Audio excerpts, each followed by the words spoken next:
you. Brilliant. So, beliefs and limiting beliefs.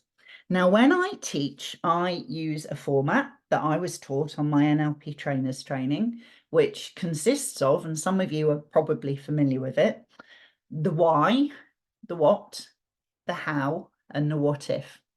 And lots of people want to skip to the how. In fact, we've had a few people specifically ask if they could just come for the how. Funnily enough, the answer to that question was no. So it's really important that we also understand why we're doing this and what it's actually, what it is, what beliefs are. It's really important. And that's what we're doing. And the why piece, the why is what some people need. That's what actually motivates them to take action. Without the why, some of you wouldn't be here, okay? Some people need the what. Other people really, really, really want the how, and we will get there, I promise. And then other people thrive on the what if. And the what if that comes at the end is, once you understand why, you know what it is and you know how to do it, the what if is, what if I was to do this with it? What if I was to do that with it? What if I was to take it away and use it with my very first client tomorrow morning, and I did it in this way and this happened? What difference would that make to my coaching and my business? That's the what if. And you are sitting here with a what if person, because on my very first day of practitioner training in September 2001, it's a long while ago, 23 years, my goodness, I sat there. At the time, I had returned to working in the fitness industry. My background was in sport, and I was head personal trainer at David Lloyd in Brighton and at Pineapple Studios in London. And I basically was struggling with my clients a little bit. Probably 99 out of 100 of them, being completely honest, were not getting the results they were coming for. Now, actually 98, I can think of 2 who did. And a very good friend, dear friend, who was actually my coach, suggested that I took an NLP training, because the results of working with NLP can be very quick, and she thought it was something I could use in the gym. So I signed up for my NLP practitioner course, and literally between coffee and lunch on day 1, I was so wowed by one of the models that you will meet briefly today, that I decided, just like that what I was discovering was way too good to simply use with my own client base and kind of keep up my sleeve as my sort of secret weapon. And actually, a few of the country's most prominent personal trainers, that's exactly what they were doing. But of course, nobody knew, because they kept very quiet about it. And that's exactly what they'd done. And so I decided I was going to design a course called NLP for Fitness Professionals. And that's what I did. And 18 months later, I taught the very first NLP for Fitness Professionals in the UK. I had absolutely no idea, but it turned out it was the first course of its type in the world. And as a result, I was invited to speak in Australia, in New York, in Canada. Eventually lived in Canada for 2 years, working with CanFit Pro, designing a huge lifestyle program for them. So NLP changed my life in more ways than one. Of course, I have the content that I'm teaching. It also changed my life in that before I started my NLP training, to be honest, I struggled to teach to my running group, all 6 of them, over a beer in the bar, talking about our marathon training, because I was profoundly shy.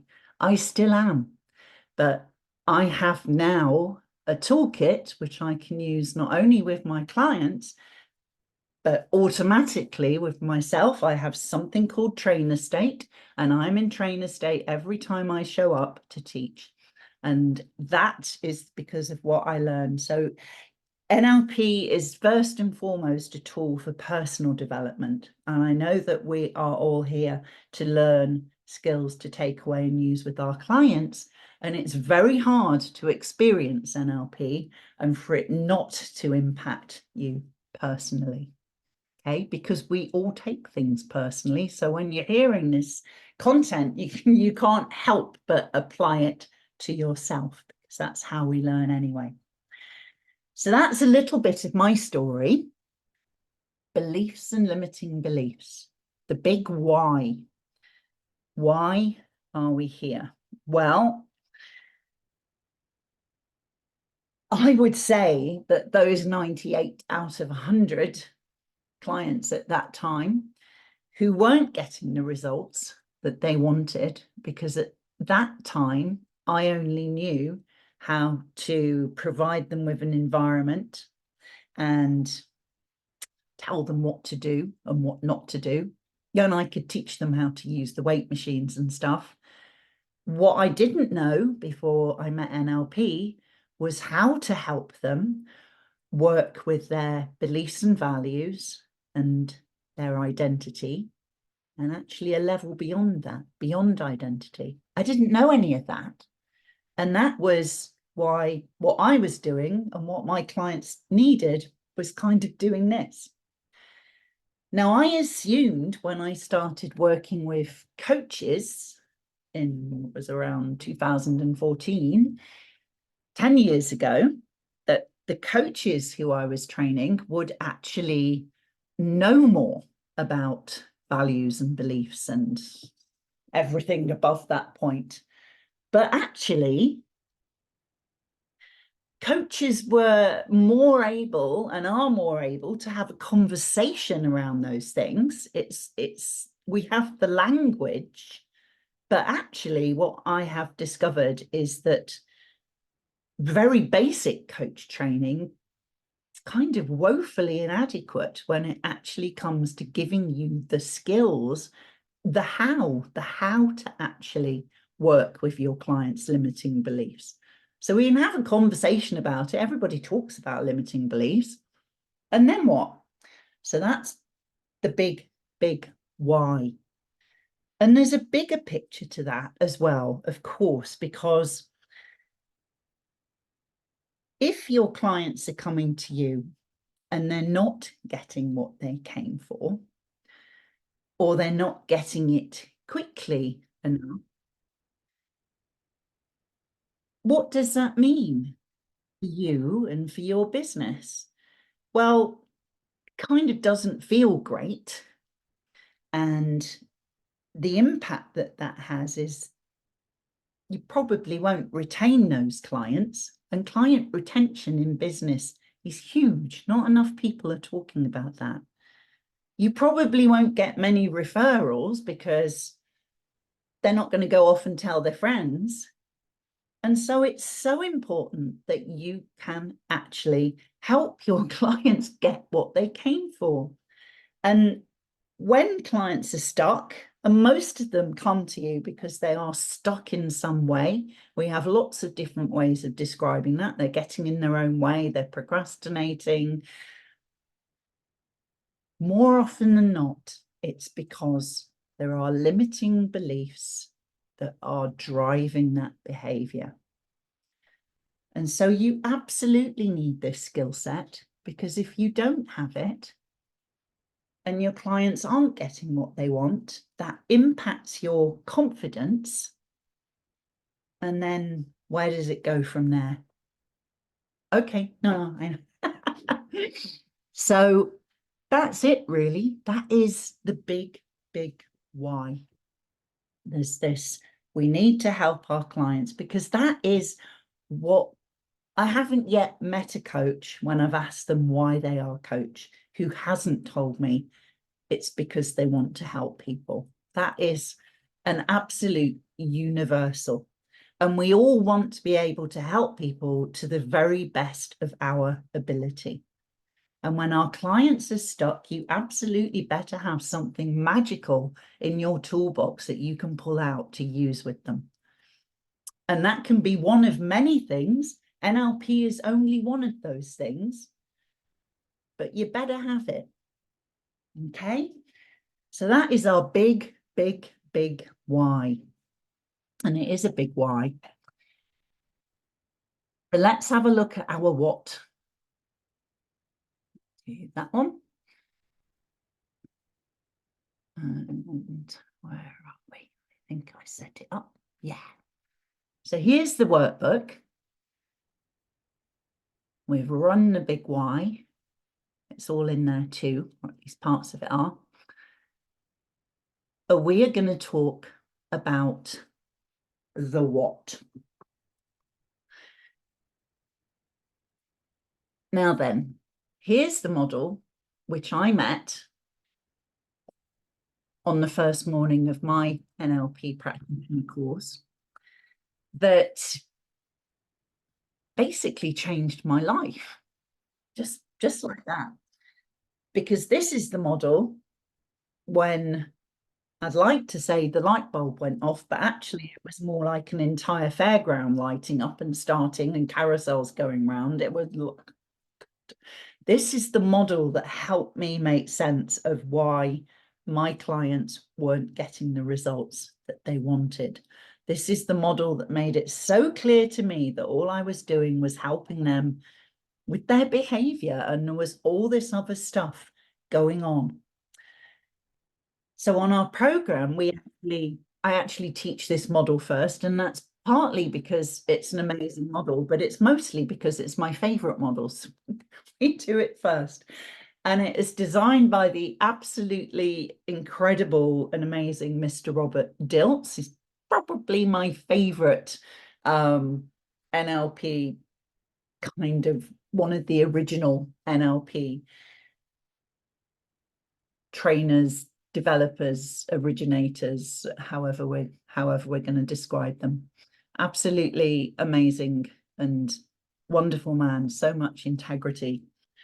And this is his model. And actually the work on beliefs, most of the work on beliefs within NLP has been led by Robert as well.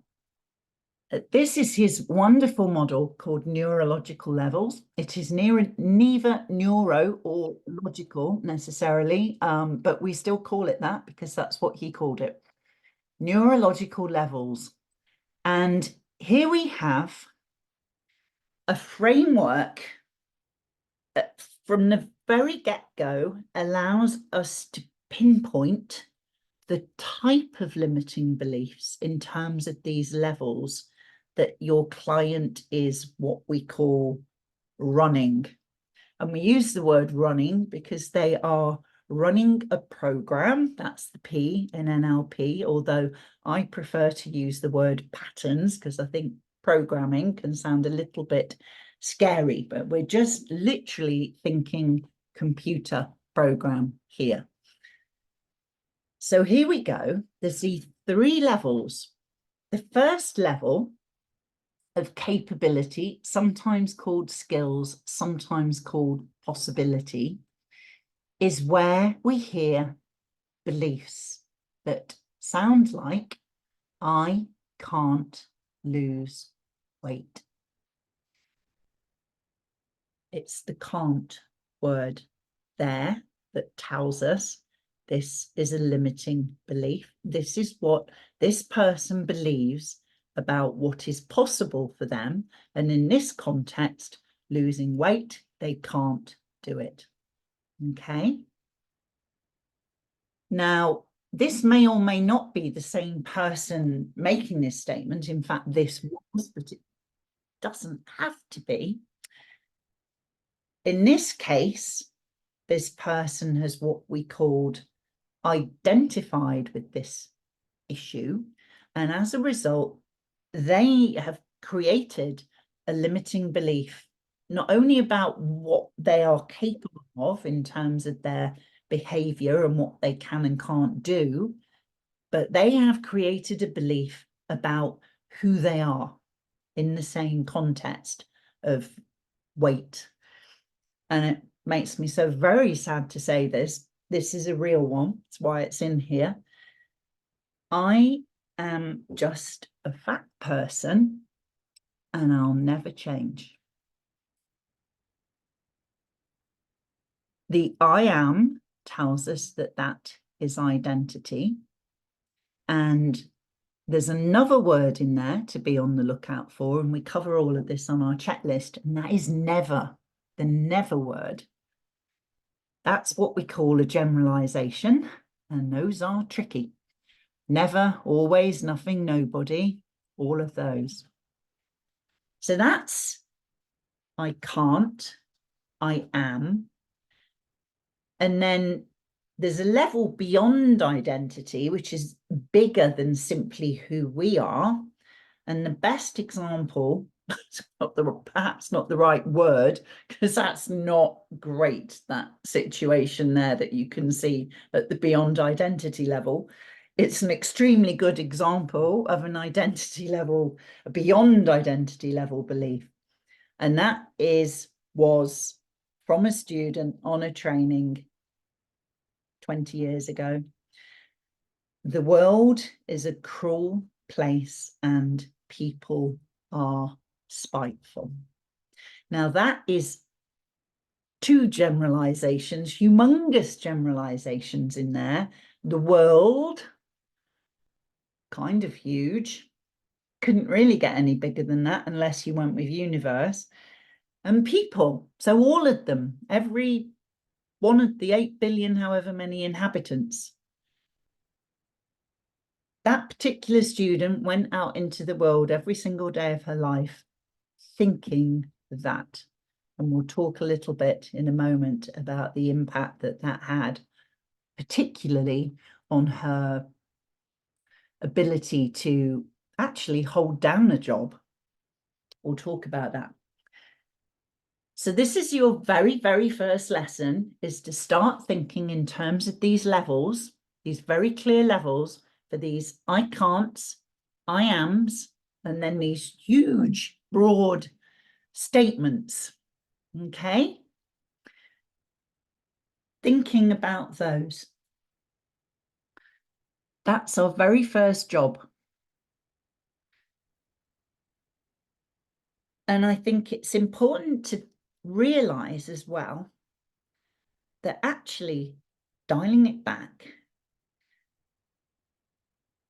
all a belief is, whether positive or negative, and by that I mean whether it supports us or hinders us, all a belief is a thought process.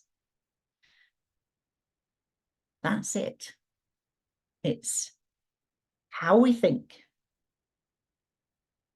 And we express how we think in our language.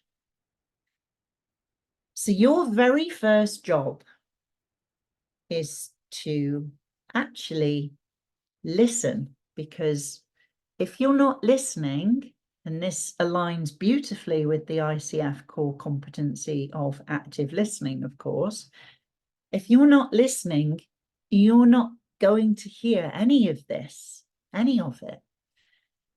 And if you don't hear it, you can't identify the limiting beliefs, and then you can't do anything with them.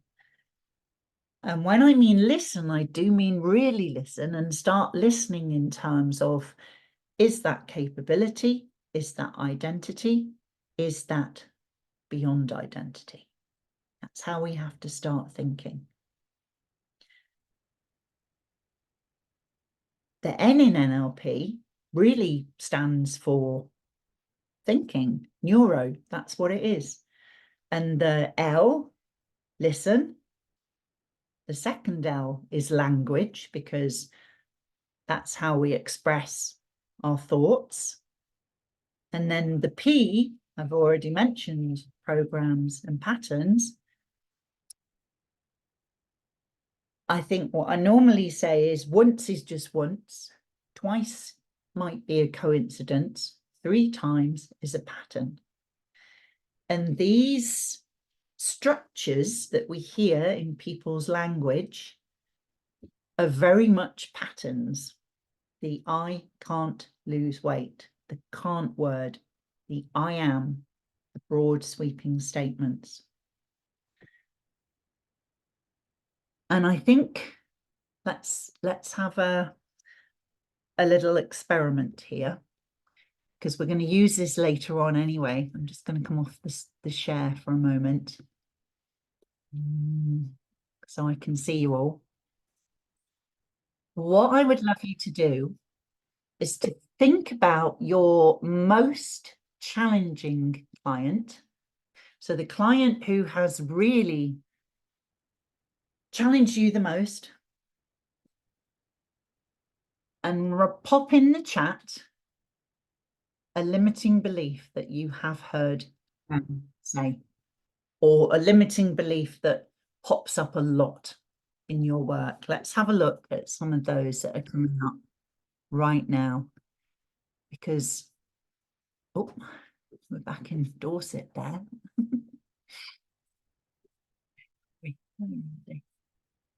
The names coming in, they're coming in. Let's have a look at what we've got.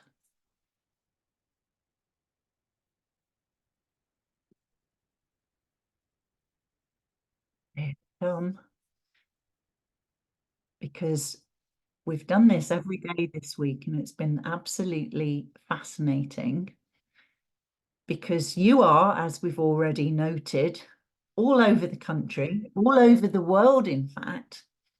And yet, what we're going to notice here are some patterns. So we have got, I'm not one of the smart kids, can't afford, can't lose weight. There's one of those, not good enough. I am not good with money. I am not good enough. I am not good enough. It won't change. I'm not worthy of love. I don't do numbers. I will never something. I can't get any clients. There's a coaching one. We're going to be talking about that one. I can't change. I don't get a chance. So we are hearing coming in from all over the country. It could almost be the same client, because the pattern isn't only within your individual clients' heads, it's kind of endemic, and it's the same pattern, which actually is good news, because what that means is we can definitely do something about this, because it's the same pattern.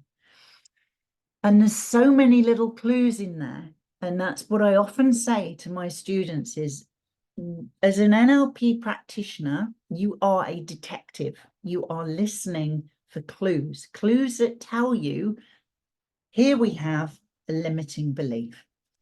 And the clues are all here. We've got these on a checklist for you, but very, very briefly, the never word is there. Again, I've mentioned those, the always, never, no one, nothing, always. The can't is there. Whenever we see a negative, that suggests limiting beliefs. I can't charge more. Life is just unfair. That is one of the big global ones beyond identity. I will never find a boyfriend. Oh, I'm just like my father. It's okay for you. You are thin and can wear whatever you want. Yes, we are in the land of comparisons there. Whenever anyone starts comparing themselves in some way, that suggests limiting beliefs. And really, I am not good enough is a comparison, because it begs the question, by whose standard compared to what? So whenever you hear the comparisons are in there, I can't make any changes. I don't have time. Here we go again. I'm not good enough. I'm not good enough. I'm not a social person. All men are toxic. Yeah, a bit like the student. People can be cruel and mean. It's hard to change at my age. I'm not good enough. I can't earn a decent income. Why me? That's a question. I guess it depends what comes after that, whether that is there's bound to be limiting beliefs there. I can't stay consistent. I can't change jobs. I'm just a busy person. I'm not confident. I'm not smart enough. I can't do that. I'm not smart. I'm not good with numbers. Other people are better than me. Comparison. Can't make change. Not. There's a negative. The can't. The nevers. Oh my goodness. Here they all are coming out in front of us. Not clever enough.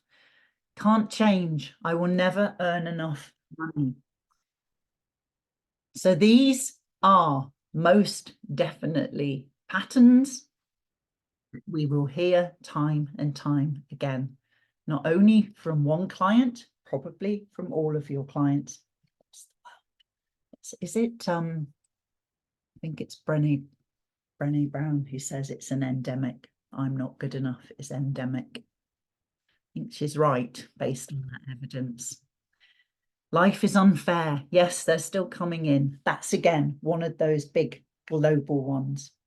And it's important to recognize which level they are at first and foremost, because that will inform us as to the approach for the how, which how we're going to use.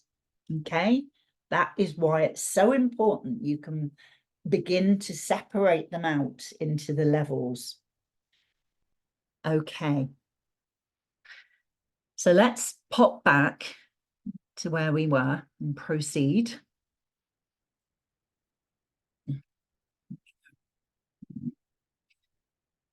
So our neurological levels, yeah, it's going to inform us as to which approach we take. Where are we going with this? Oh, the world is a cruel place and people are spiteful. Absolutely huge, huge limiting belief. And as I say, had impacted her ability to even hold down a job, because in her adult world, the workplace equaled the world and her colleagues equaled the people. And it made sense because actually the event which had happened, which had caused her to create this belief, to have this thought, this massive generalization, actually was when she was first started school. So she would have been what, 4, 5 years old. And I think it's important to mention that this, for this particular student, was a significant emotional event, clearly. And what I'm about to share with you may not necessarily sound significant to you. It would be very easy to think, well, what's the big deal? However, we are respectful of our client's experience. And for her, this was at that age significant. And what happened was some children in the playground, 3 or 4 of them, if I recall, took her sweets, a bag of sweets, and threw them on the floor. And that led to the world is a cruel place and people are spiteful. Now that is how our heads take a single experience, that event, and turn it into a lifetime of unhappiness.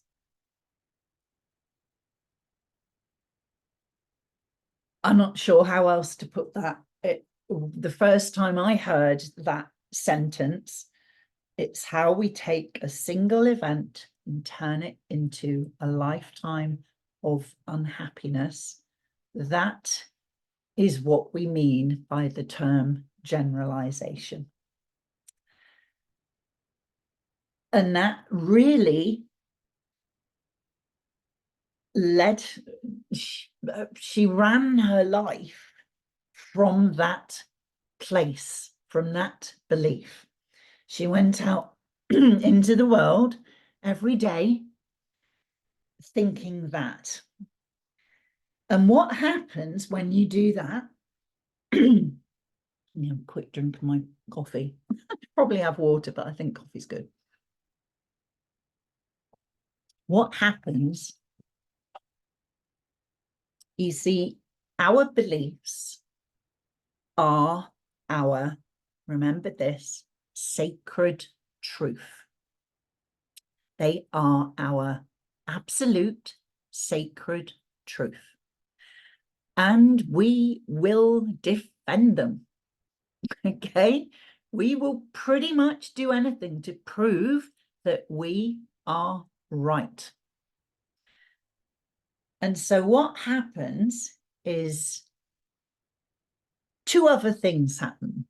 This, and these are words you'll meet in NLP. If you go off and do any further reading around beliefs, you will see these words, and this is why I want you to understand them. We have the generalization. This is what we're going out, our filter, if you like. We've got blinkers on. We're seeing everything through the lens of the world is a cruel place and people are spiteful. That's the energy we are projecting into the world. Now, when we go out there thinking like that, we don't see anything else. So we don't see all of the many examples of kindness that are happening around us. We don't see the world in all its beauty. We only see cruel and spiteful. And we call that process deletion, because we just delete anything that doesn't fit, anything and everything that doesn't fit with our belief.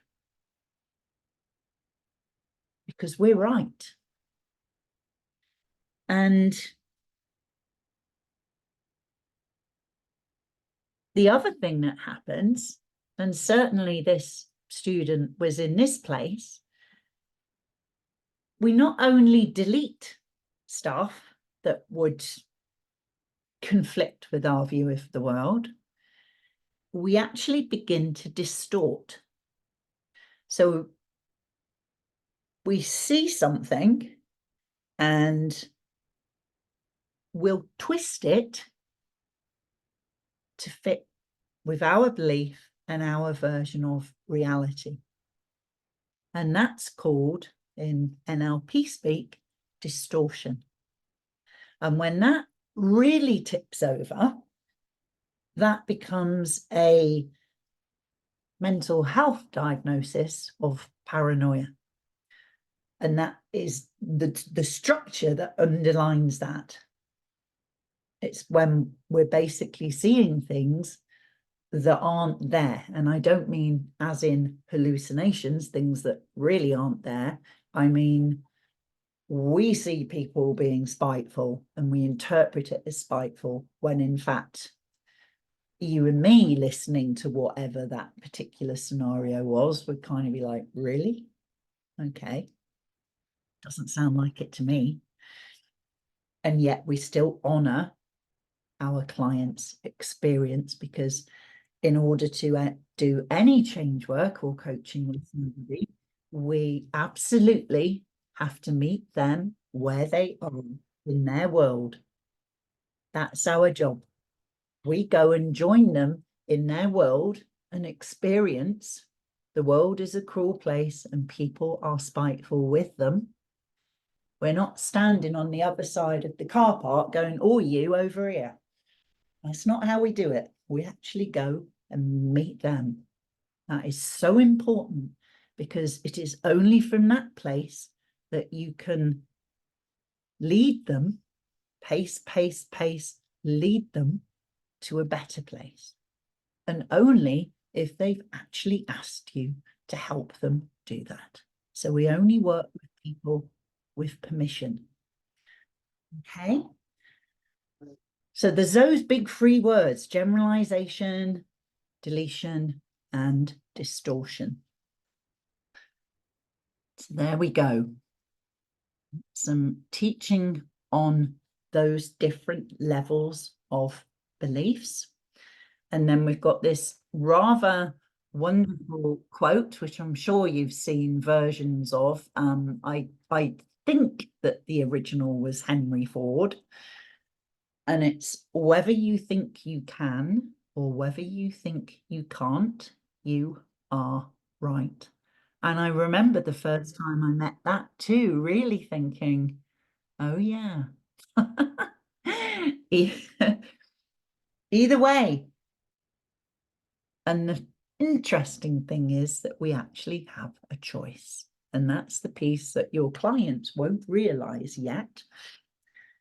Whether you think you can or whether you think you can't, you are certainly right. We absolutely are, because we defend those beliefs. So it says your job as coach is to listen very carefully. Your clients, when they're talking about their beliefs, those beliefs that will have been formed in the past, and we are working with them and the impact that they're having on their lives currently in the present. There's another aspect here, which we'll touch on briefly. The beliefs that you are hearing your client tell you are what we call held consciously, because your client is aware of them. We do, however, have beliefs that we're not aware of. Your clients will have beliefs, possibly, that they're not aware of, and they are what we call held unconsciously. So someone has created a belief, often when they're very young, and usually because they have forgotten about that event, often because of trauma. They're not aware of the beliefs that go with that particular event. Now, you may or may not be aware, there are particular techniques within NLP. You know, I was talking about the NLP over there, the technique-driven type of NLP. There are techniques, I actually much prefer to call them processes, that we run with people rather than techniques that we do to people, because that sounds a bit scary. There are particular techniques, one of which is timeline therapy, one of which is called prime concern elicitation, which you can use to actually uncover those unconsciously held limiting beliefs. Now, it is my opinion that it is not okay to use those techniques online. Consequently, I don't teach them online when I am teaching a group of students who are learning to use what I teach, mostly with their online clients, because it isn't safe. Because all of this is held unconsciously, and by its very nature, your client doesn't know that it's there, let alone what it is. So when you use these processes that can actually cause them to, what I call, drop back into one of those unconsciously held memories, if that memory is a traumatic memory caused due to some awful experience, and if they're the type of person who, when they remember things, they really remember it, as in they literally drop back into it and experience it all over again. If that happens, for all intents and purposes, what you have on your hands at that moment is your client aged whatever age they were when that event happened. And if it's a traumatic event, then they will be as traumatized as they were at that time. Now, that isn't okay over Zoom, because you have a legal duty of care to your clients, and you cannot fulfill that legal duty of care over Zoom when your client is potentially on the other side of the world. You will not necessarily be able to bring them back from that place in this modality. So it isn't okay. And that's my opinion. I post about it a lot on LinkedIn. I'm sure some of you have seen it. It upsets a lot of people because other people have a different opinion. But that's my opinion, and that's why. And for me, that just makes sense, that is what could happen. I have seen it happen many times on trainings and in client work. And when you're in the room with somebody, that's a very different thing. But over Zoom, it's a huge no-no as far as I'm concerned. So, and I know I bring this in because often the questions from these sessions are, what about this? Could we do that? Could we do this? Can you teach that? And I can in a live context, but not on these classes. And you absolutely shouldn't be doing that stuff online, in my opinion. So there you go. If you have any more questions around that, we can talk about it at the end. But yeah, it's not okay. It's not what you want to happen. It could always happen anyway, simply because a client that's just about where they are, and it could just take one word in a coaching session. And what I think the difference is that we're not using specific techniques and processes that mean that it is more likely to happen. So that's where I draw the line. So that's my soapbox piece, but I think it's important. It tells you a little bit about who I am and how I teach, and that's always a good thing. Oh, so we covered this already. Generalizations, we know about those already. They're rules, they're absolute rules. And they kind of, when you're working with a client, they're kind of intransigent, aren't they? Those, and the words that always, the never, nobody, nothing, always. It's like, oh, what can I do with that? Well, here's a little aside and a little bonus. What you can do with that is gently challenge it. And you challenge it really with love and positive intent, and only when you're in rapport and sitting in someone's model of the world with them. And you challenge it kind of almost by making it sound slightly ridiculous. And so if someone says, well, it always goes wrong every single time, I say, really? Always? So every single time?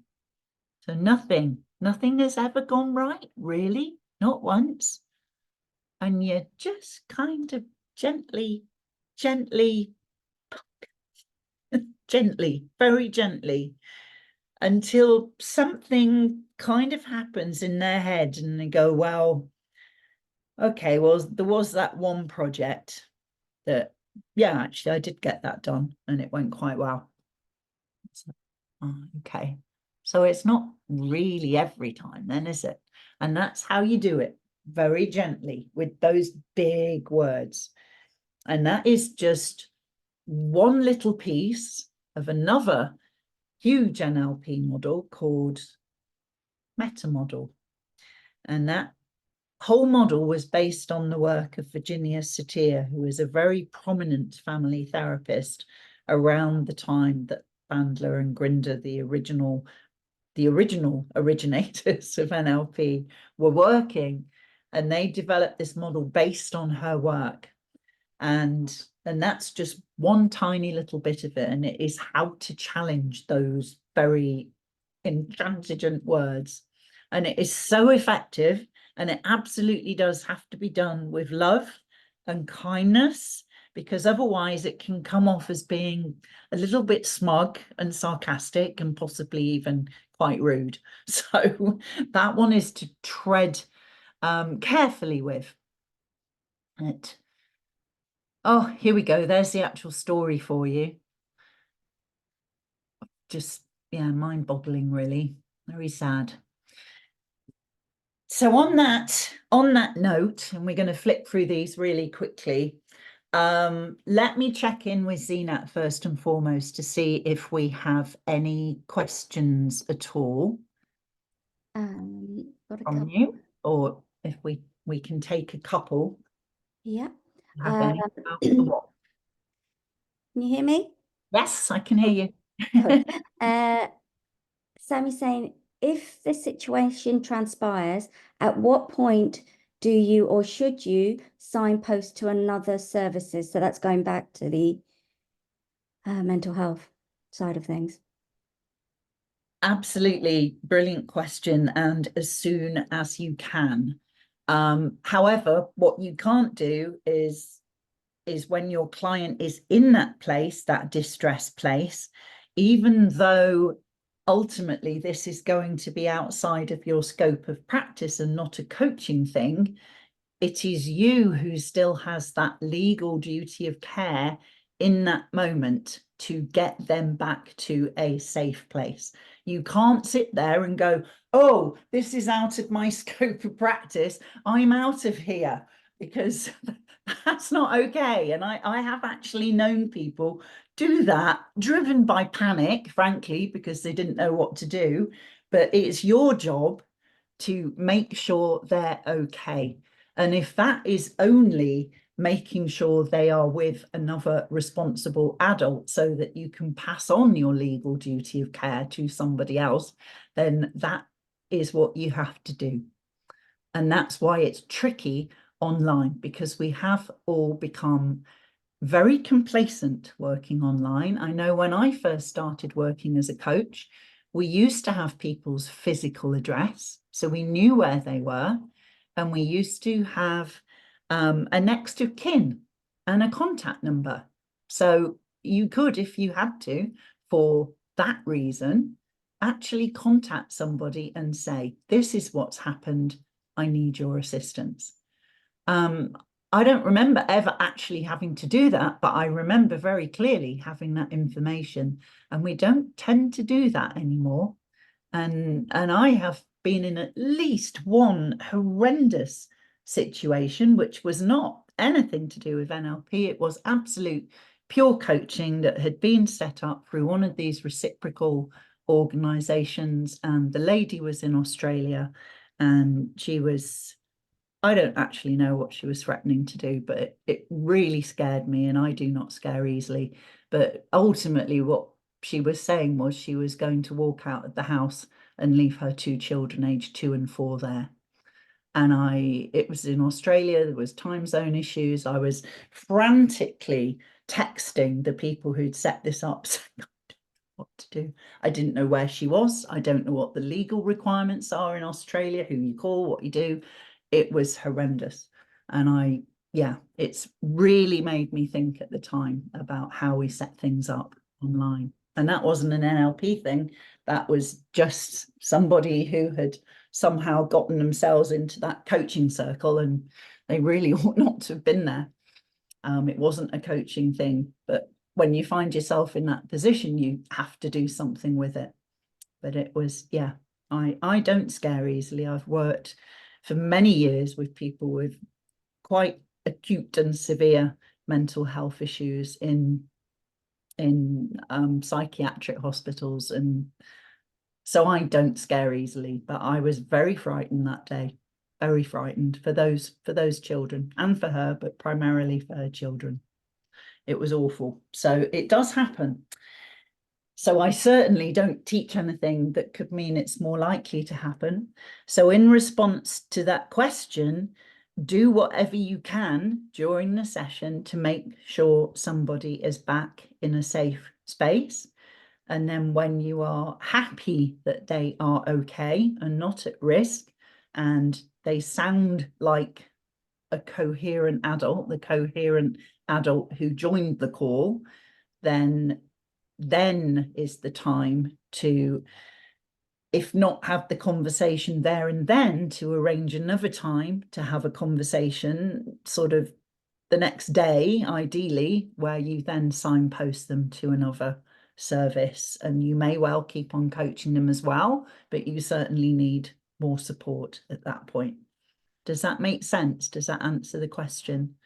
And there are a couple of things to throw in, because we've found ourselves here, that you can do to actually help someone who has dropped into something like that, to help them come out of that. Quite simple things, actually. One of them is to get them to stand up and move, because quite often states are very much anchored where we are. We've gone into a state and now the state is where we are. So if you can actually get the person up and get them to move, and you want to be able to see them if they're on screen, so get up and get them to walk around and stand up behind their chair, that will help. Get them to actually physically look up and tell you what they can see.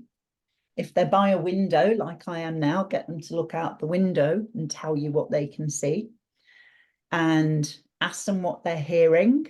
What we're doing here is tapping into all of their other sentences. And the one that normally snaps people out of a state is to ask them what they had for breakfast. Because then they'll think about eating. And if they actually have water or any food nearby, actually get them to drink and eat. And all of those things will pattern, what we call pattern interrupts, and should help get them out of that state. Anyway, here you go. That's what we do on a live training, and you can adapt that to an extent in real life over Zoom as well. Are there any more questions? You kind of fed into some of those. I'm just having another quick look. Kind of fed into a way of explaining the why you ask before, without panicking them. So how do you ask for their contact details without panicking them? I used to do that Explaining. years ago, just in the contract, in your initial setup, in the contract, name, address, telephone numbers, emails, next of kin. Yeah. I'm not sure you even need to explain really why you need that. I mean, could be, if you make those your non-negotiables, then it's up to somebody whether or not they choose to work with you. But I would certainly want that information now. Anyway, so yeah, I don't think you need to panic anybody. I would gather all of that information up front as part of contracting. Okay. Yeah, a lot of people are saying that as well. A lot of coaches there, therapists, people are saying that that's what they do. And you just refer them to their privacy policy if there's any queries, what they've already signed. Absolutely. And it's and we can of course do that when we work in those reciprocal coaching circles, but again, kind of tend to be a little bit complacent, because you kind of assume that the organizer or the has taken care of all of that, but actually you as the individual need that information, as I found out to my cost that day.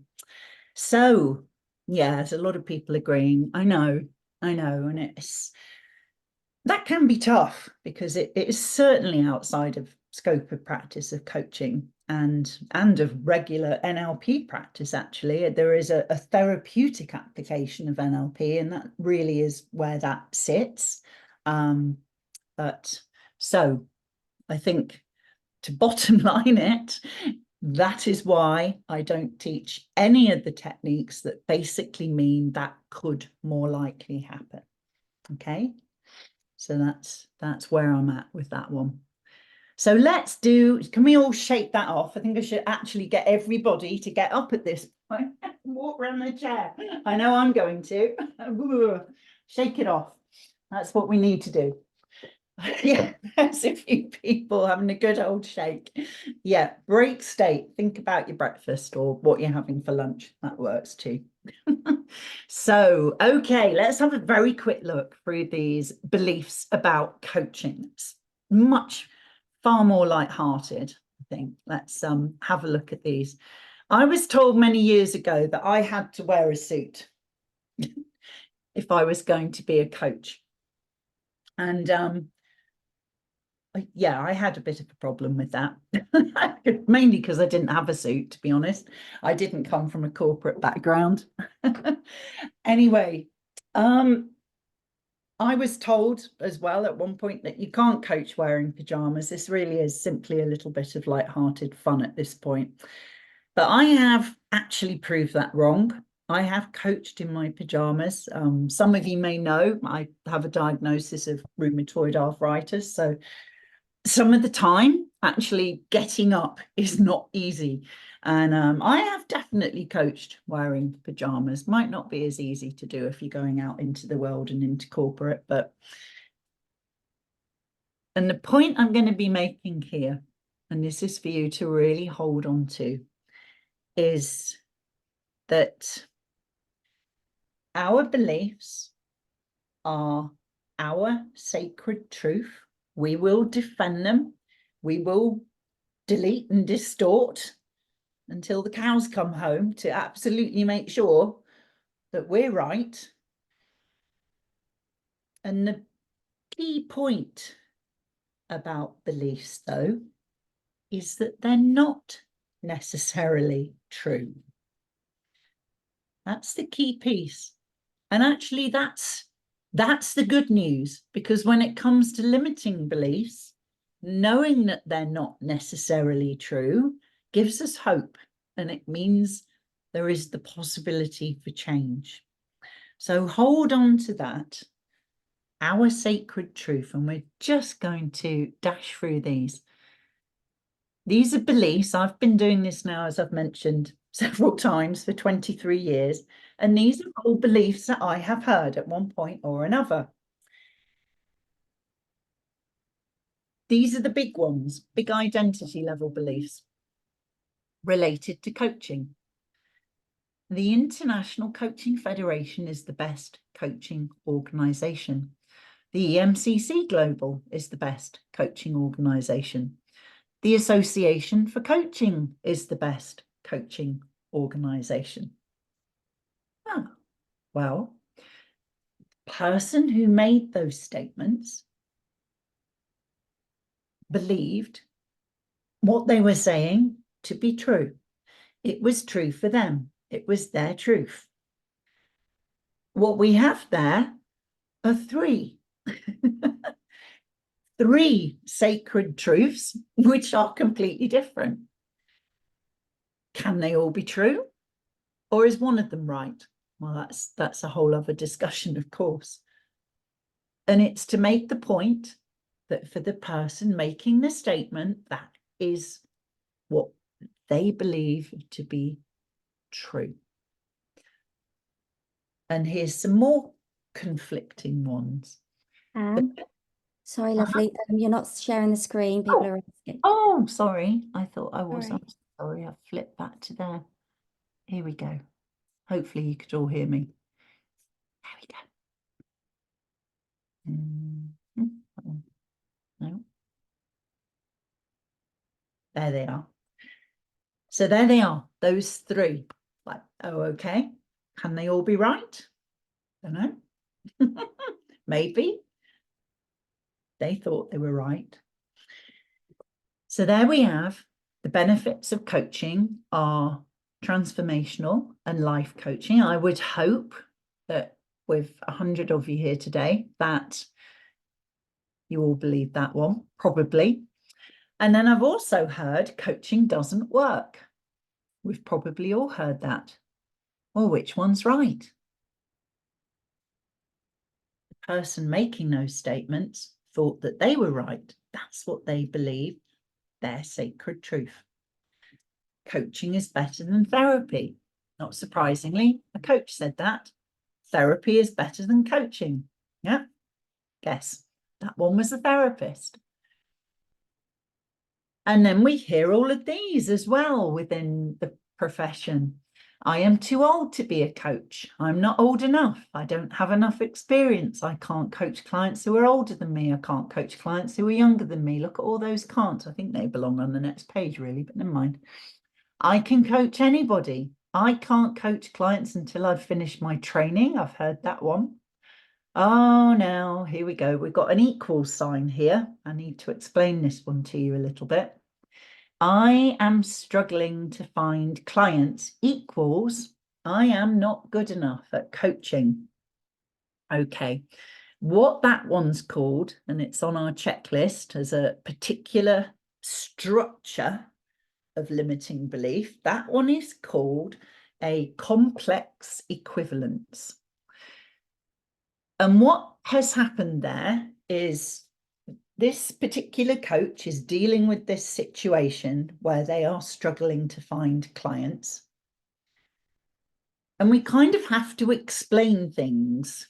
Things can't just be, we have to make sense of them.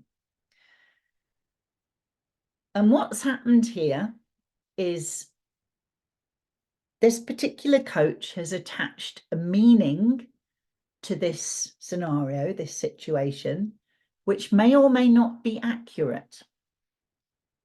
And if it's not accurate, then that again is a distortion.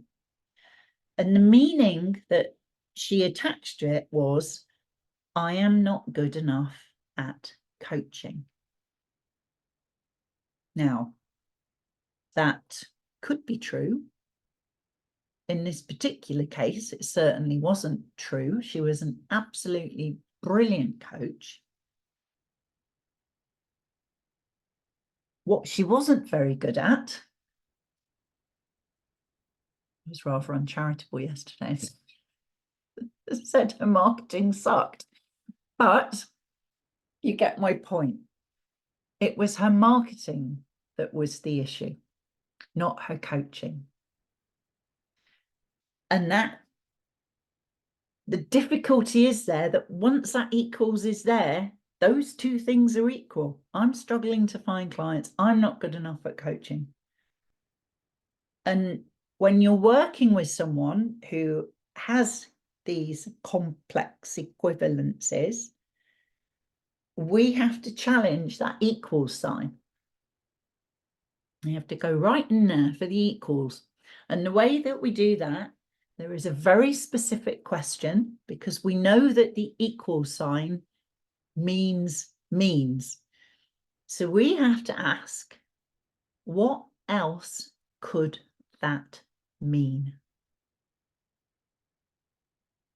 Because it could mean many things.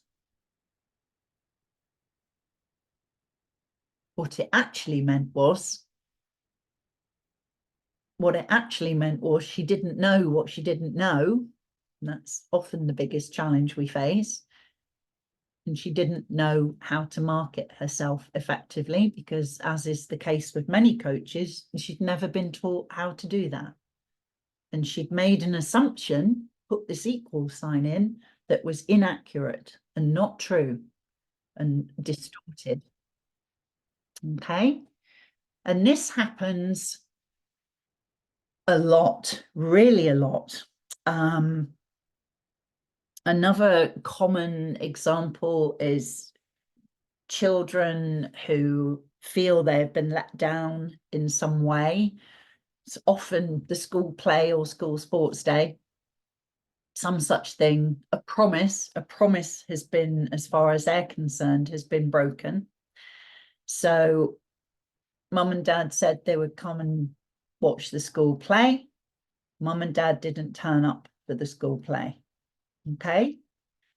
Again, in comes the equal sign, equals, and then children particularly make it mean something that it doesn't mean, along the lines of, they don't love me, or they don't care about me. And then it goes a step further, because we have to then make sense of that. Well, why? If they don't love me, why? Why don't they love me? And that therefore must mean it has to be something about me, because we take everything personally. That therefore must mean that I am not lovable. That's the logical conclusion that we come to when we have assumed that someone doesn't love us. It must be our fault. I'm not lovable. And that is where a lot of those limiting beliefs that we had coming in the chat, that's where a lot of them have come from. It's that chain of events. Broken promise equals they don't care. I must be me. It's incredibly sad. When I used to do a lot more one-to-one work before I went out to live in Canada, I actually lived in Greece for 5 years running retreats before anyone else was running retreats, apart from monks, it seemed. And I had clients come out and spend a week with me. And that's how I did my one-to-one work, the therapeutic application of NLP. And where am I going with this? Yes, that was often where we ended up. A complex equivalence that had been created way back in childhood. And again, the response is exactly the same. What else could that, and if it's past tense now, what else could that have meant? And from an adult perspective, we can look back and we can say, well, that could have meant that the car broke down. It could have meant that my sibling was taken ill. It could have meant that they did actually just forget, which isn't brilliant. Maybe means they weren't the best parents in the world, but that's not the same as them not loving them. So from that perspective, we can look back and make it mean something else, and then file it in a different way, because that is all that is. It has been filed incorrectly. So we have to shift the thinking. And I use that a lot with one-to-one clients, this concept of filing. Things have been filed in the wrong place. We've made them mean something that they don't mean. Okay. There's another one there. If I get more qualifications, I will find clients. That's the kind of next step. Well, many of my colleagues, other training providers, would be very happy if all coaches believed that, because it would mean they would book a lot of courses. But I am a huge advocate of CPD, because of course that means that you will become a better coach. You will become the absolute best coach that you can be. You will avoid all of those problems we talked about in the why, about what happens when your clients don't get the results that they came for. So absolutely, I'm a huge advocate of CPD, but I'm also honest enough to say that if the issue is not being able to find clients, then actually what you need is to work on your marketing, not to go and do a course in trauma-informed coaching or something. That is not going to solve that problem. So unless of course they provide some training around that, but not everybody does. So anyway, some interesting thoughts on those ones there. Complex equivalents, you've met those. Oh, goodness. And we're back on this theme now of these kind of conflicting. You have to be qualified. You don't have to be qualified. You need to have experience. You don't need to have experience. And on it goes. Oh, that one was an ICF credentialed coach, said that in a group of coaches who were not ICF credentialed. Imagine how well that went down. But the point is, she believed that was true. That was her truth. That is the piece we have to really hold on to here. May not be true. Person saying it believes it is true. Capability, kind of the same idea. You have to be an ICF credentialed. You have to have a postgraduate qualification. Action coaches aren't real coaches. Goodness me, lots of them. Again, coach training schools, Barefoot are the best, Henley are the best, Optimus are the best. They can't all be the best, or can they? I think they can, because for the person saying it, they were the best. There's another perspective on that. And then beliefs around the business of coaching. Gosh, we've all heard some of these, I'm sure. Nobody will pay for coaching. There's one of those big words, the generalizations. Really? Not one single person? Not ever? Really? No one knows what coaching is. Well, all the other coaches do. So, see, that cheeky challenge, but with love and positive intent to those words. I can't be successful. Oh, here we come on to it. Well, we could have a really big discussion around this one. The market is saturated. There are too many coaches. What do we think about that? Is that true? I don't know. What I do know is I did a little bit of, not sure it really qualifies as research, but I don't have another word. I did a little bit of research on LinkedIn a few weeks back. And according to LinkedIn, in the UK alone, there are 303,000 coaches. When you do the maths, working on a population, an adult population in the UK of 45 million, because that's about right for over 25-year-olds. When you do the maths, what that means is, and this is not my belief, this is actually a fact, okay? What that means is that there is one coach for every 130 people. And I will let you draw your own conclusions, therefore, about whether that means the market is saturated. What I do know is that's a lot of coaches. That is a lot of coaches.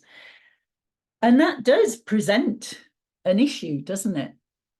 Because, you know, people ask me about this, and I think at one point it was enough to be qualified. I think having experience certainly helps, or helped. I think at one point having qualifications and experience was enough. And then niching, that comes next on that list. I think at one point years ago, having a niche was enough, but now I don't know, because some of those niches are very crowded as well. When you look at the numbers, and training schools, business coaches who offer marketing training will tell you that all you need to do to succeed is actually be good at marketing. Now, you know what? I'm not even sure that's enough now, because you can be good at marketing and get your message out there, can't you? But if you don't actually have what I call a point of difference to talk about in your marketing, if your marketing sounds the same, if what you have to say is the same as all of the other 300 and 300,000 coaches. And even great marketing doesn't really help. So it's my belief now that you need to stand out, that we need to stand out. You need a point of difference so that you have something to talk about in your marketing. And I guess I'm really passionate about that because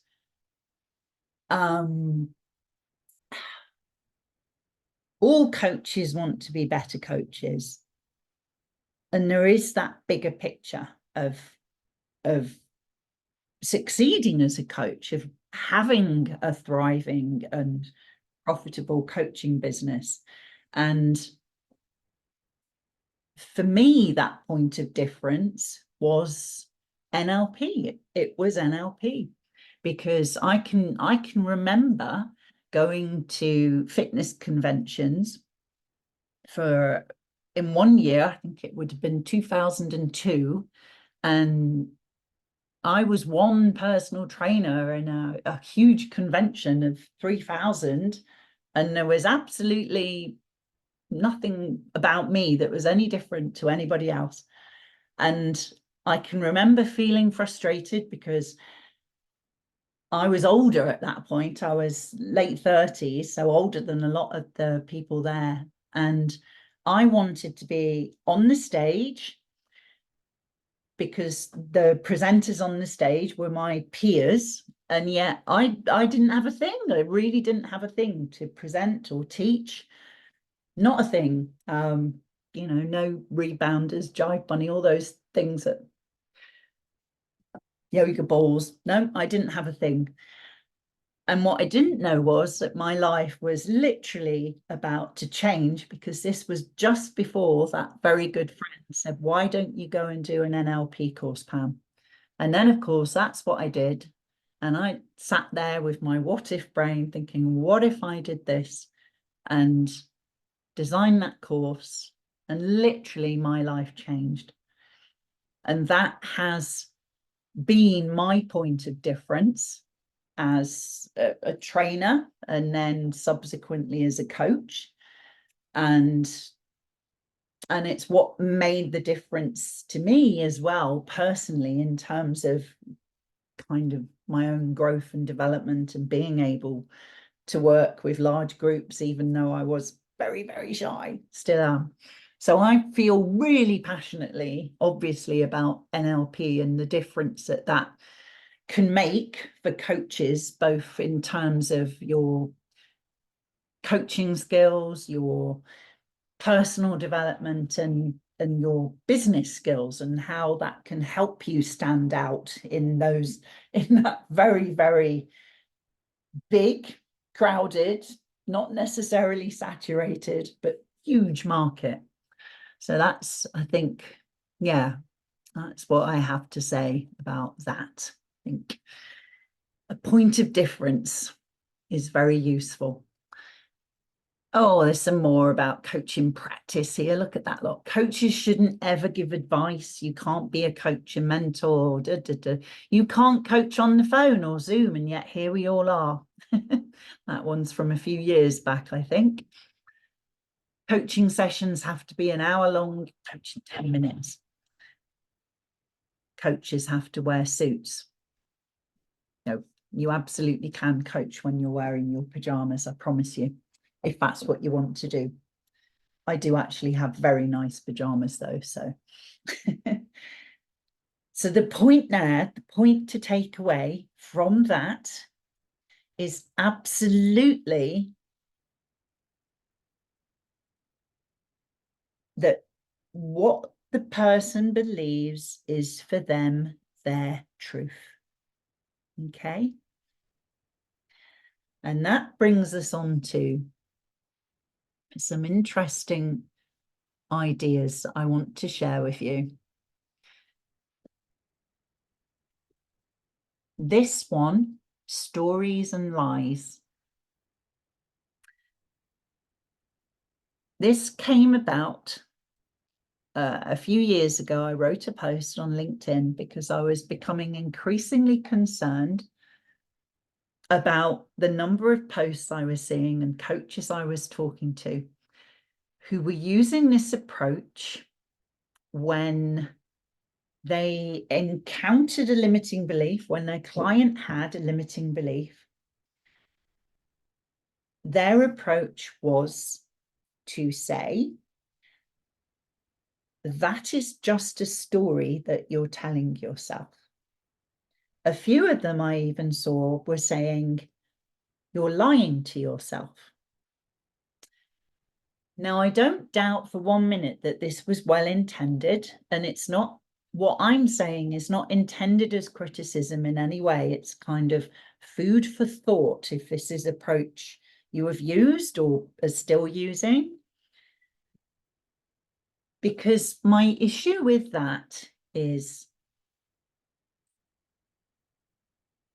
from the way I think about it is, it's kind of missing the point, because our beliefs are what we hold to be true. For us, they are sacred and we will defend them. But they're not necessarily true. And what's happening in that approach is that coach is focusing on the not necessarily true bit. And that's what they want to emphasize to the client. And that's where the it's a story is coming from. But it just doesn't work like that. I think I used this example earlier. That's like standing on the other side of the car park going, oi, over here. It's not meeting your client in their model of the world, where they are. Simply pointing out to them that that's not true, is it? Won't work, because our job is to literally step into their model of the world and honor the fact, honor their experience, and honor their limiting belief. So if their limiting belief is the world is a cruel place and people are spiteful, you step into that model of the world with them and experience that limiting belief with them. And you look out through their eyes and you feel what that feels like to walk out into the world every day thinking that. And that in NLP is what we call building rapport. It is meeting your client where they are at. And that aligns, of course, with the core competency in ICF speak, that is building trust. Trust, and which one is that? Somebody here will know the actual number. And when you use this approach of the story, you're completely missing that step. And we have to have that step, because what our clients need from us more than anything else is to feel seen and heard. They want to feel that you feel with them, so empathy, and they need to be understood. And we do that through rapport and that process of stepping into their model of the world with them. Okay, that's how we do it. Can't skip that step. We can't just say, yeah, but that's not necessarily true, is it? It's actually a story. Because you're completely missing that important point of honoring that limiting belief. And this particularly applies when it is an identity level belief or a beyond identity level belief, because it's part of who they are. They're saying it's a story. This is just like, no, it's just a mismatch, a huge mismatch. So that's my thoughts on that. I think that is so important to realize. And someone asked me on one of the other calls this week, well, how do you do that? How do you actually step into somebody's model of the world? And I think in NLP, there are various exercises that we do to do that, to develop that skill. And one of them is where you actually get up and go and sit where your client is or where you imagine them to be. One way that I did it, someone actually asked me once, how do you do that? And I actually put on a jumper. I kind of imagine to the best of my ability what their experience is like for them. And then I actually put this jumper on of their experience, of their limiting belief. And then you're looking out through their eyes. We call it, when we are inhabiting our own body, looking out through our eyes at the world, we call that the first position. And when we step into our client's model of the world, we call that second position. And you are literally shifting to a different position. So now I'm my client looking back at me. So there's numerous exercises around that. One of them is called perceptual positions, and another one is called the meta mirror, if you want to look those up.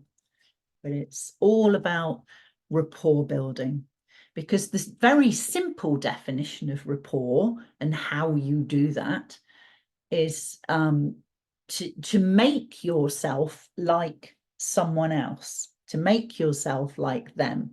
And that really has been misinterpreted as kind of, well, you're mimicking somebody, and that's where all of the kind of body language stuff comes in. And that's an element of it, but that isn't all of it. It's not just about making the same facial expression. It's much bigger than that.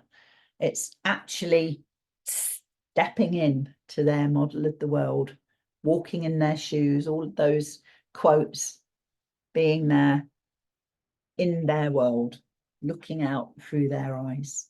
Okay, it's much, much bigger than simply matching, mirroring, mimicking, all of those things. So those are my thoughts on stories and lies. It's all there, the original article, if you want to read it, which brings us on to this slightly contentious topic. Getting giggly now, of imposter syndrome. I will race through this. Okay.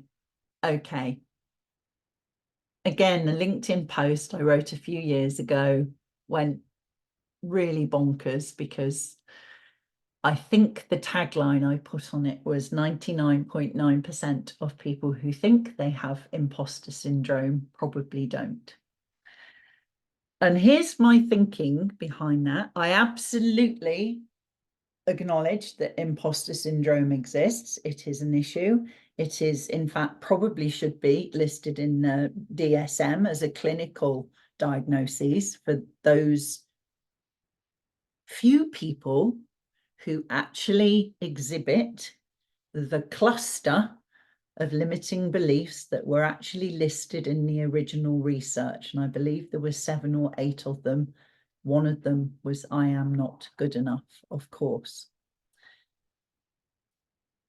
Now, all of a sudden, it's become part of common parlance and become very usual for people to say, I'm experiencing a bit of imposter syndrome, or I've got imposter syndrome today. That's all over. And okay, really? Now, I think what has happened is people are self-diagnosing, if you like, for want of a better term, imposter syndrome. And I actually think what this is about is what I would call very old-fashioned self-doubt. Now, when as adults we are facing a new situation, so we have applied for and gotten a new job, or we've been promoted, so perhaps we're a first-time leader, it is entirely normal to feel anxious. That's normal. It's entirely normal to ask yourself whether am I good enough? But that is a question, hence the word doubt. We're not sure. Am I good enough? And that isn't a comfortable place to be. And it might go on for quite a while until we find our feet and settle in, until we can gather evidence that actually we are good enough. And when we think about it logically, we wouldn't have been given the promotion, or we wouldn't have gotten the job in the first place if we weren't good enough. And we can actually trust someone else's judgment, even if we can't trust our own. All of that is normal. Asking ourselves, am I good enough? Am I up to the task? Am I going to be okay? All of that is normal. And that is not imposter syndrome. There is a very subtle and yet cataclysmic, huge chasm of difference between asking yourself, am I good enough? And actually believing I am not good enough. Okay? And it could look similar, but it isn't. And the label belongs with the cluster of limiting beliefs that it was originally given to or attached to, and not to something that is actually very different and called self-doubt. One of my colleagues calls that scenario when we're facing a new situation, she actually calls it an incompetency attack, which I think is lovely. And that's because as adults, we want to be competent. And when we're in a new situation, quite often we're not. And we're in that space of, oh, I have to draw my chart to get this right. We're in that space of conscious incompetence when we know that we're not getting it right. And it isn't comfortable. And we get there. Then there may be days in that process where we hang our heads and cry and go, I'm not good enough. But it's a transient moment that passes. And again, it's different from actually being in that space where that's what you believe about yourself, that you're not good enough, that you don't measure up, you're never going to, that you shouldn't be there, you don't know how you got there, and your biggest fear is that people are going to find out, you're going to get caught out. And therein lies the clue, because when someone's biggest fear is that they're going to get found out, I can tell you they wouldn't be posting about it on social media. I rest my case. Okay. And I also don't think it was helpful to actually label that cluster of limiting beliefs as imposter syndrome. I think that only makes it harder to actually work with that cluster of limiting beliefs. And however, that is how the medical model operates. We have to label things. Okay. There are my thoughts on imposter syndrome. Now it's tricky because there are thousands of people out there now who think they have imposter syndrome. And as a coach, you may well want to work with some of those people. And as a marketer, my advice would be to speak to them where they are at, which is believing they have imposter syndrome. And that's a different thing that you might want to tap into. And I think if you're doing that, you need to do it from a place that you do recognize that there is a difference between what those clients actually present with and what true imposter syndrome looks like. Okay. We kind of only adding to the problem by doing that, but it is what it is. Okay. So that's that bit. Okay. There it is. 99% of people think that they have got it. We're at the how. Let's do some quick questions before we move on to the how. Just some very quick ones if there was any in the chat.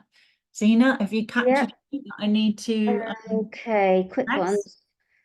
That's going back to the previous one you were talking about. Hang on a second. This is going back, is that all right? Yes, yes. Yep. How do you differentiate, or where in the line between honoring their belief and getting in the box with the client? Or would you step into their world to be able to challenge them further down the line? Yes, absolutely. The second piece of that is where we need to be so that we can challenge the limiting belief and support them to change it.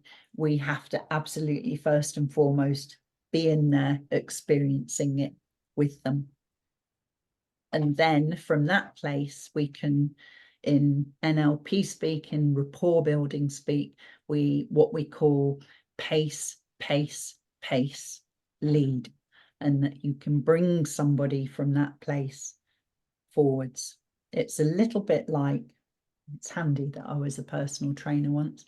It's a little bit like when you run with somebody, when you're helping somebody to start running. So I used to do a thing that was very similar to 5K to couch before that happened, and you'd start right at the beginning.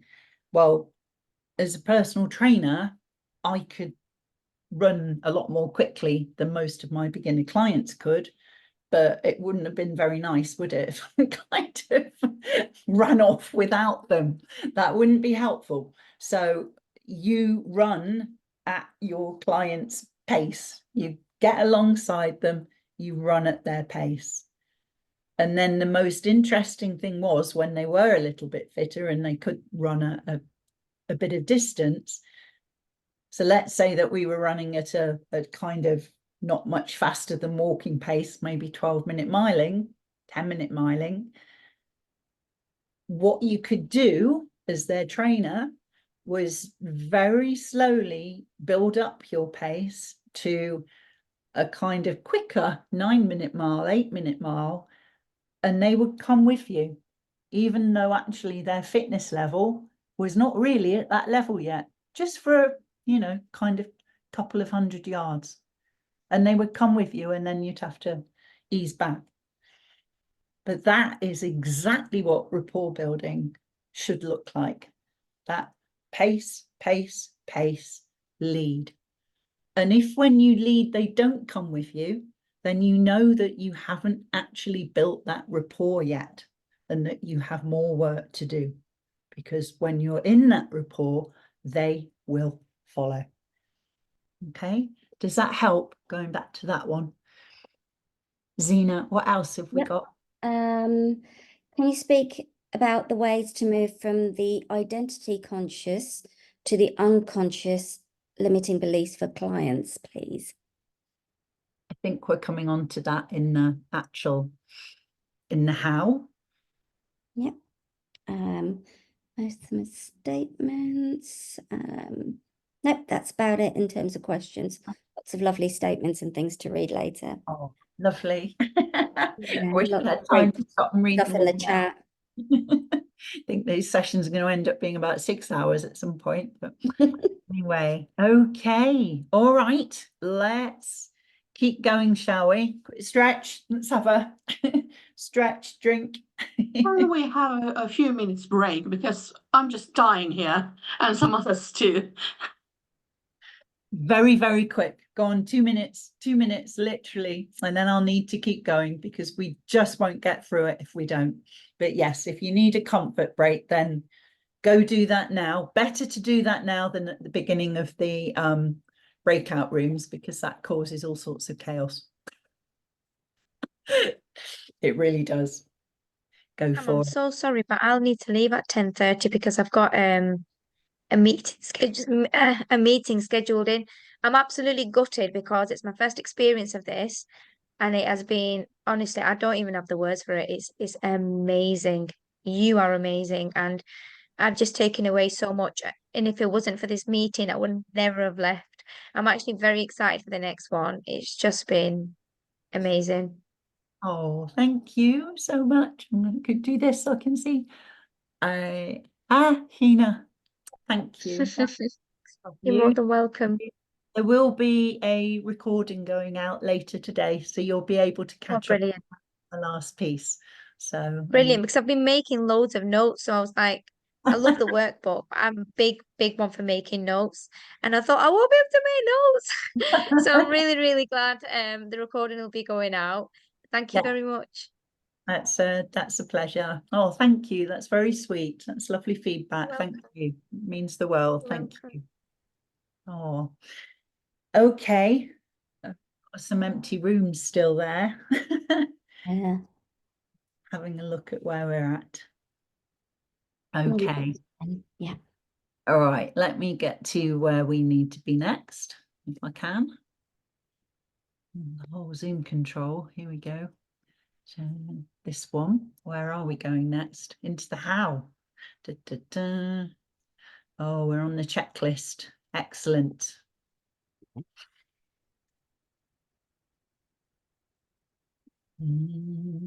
Da, da, da. Shall I just start?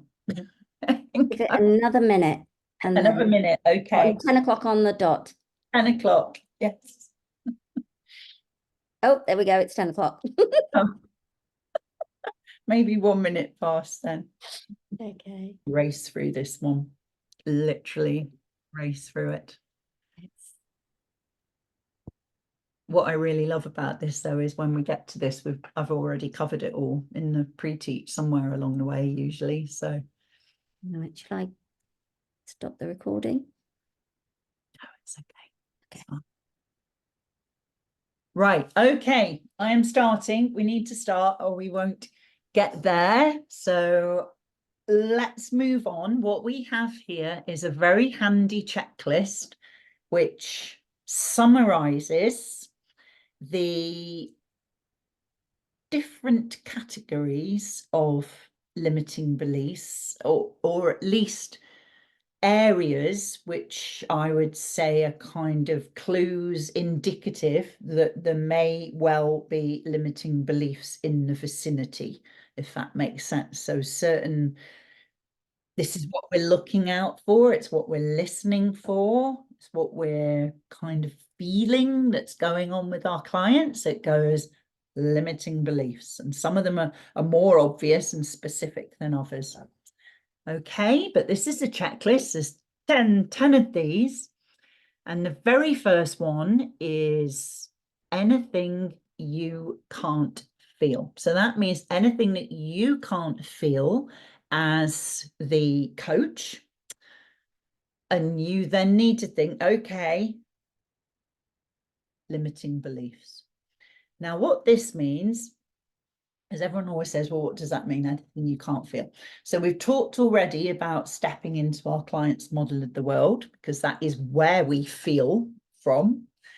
I'm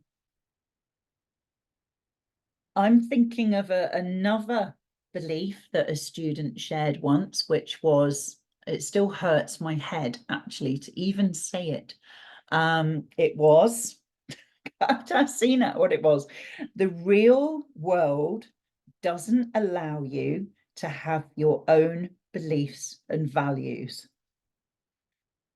That hurts my head when I try that on for size, and when I try to think that same statement, it hurts my head a lot, because it makes me think, okay, so the real world doesn't allow you to have your own beliefs and values. Does that therefore mean that you haven't got beliefs and values? Well, that can't be right. So does that therefore mean that I'm not actually living in the real world? And the whole thing just hurts your head, and you can't actually you can't get the jumper over your head because your head's hurting so much. That is what that means. Okay, that's the best way to explain it, where it says, if the description or the statement that your client gives you, which when you try it on is something you cannot feel without hallucinating substantially, what that means is like having to distort your own thinking to be able to think that thing, then probably change that word. It might be misleading. Then we're talking limiting beliefs. Okay? Without a doubt. So that one, the real world doesn't allow you to have your own beliefs and values, equals limiting belief.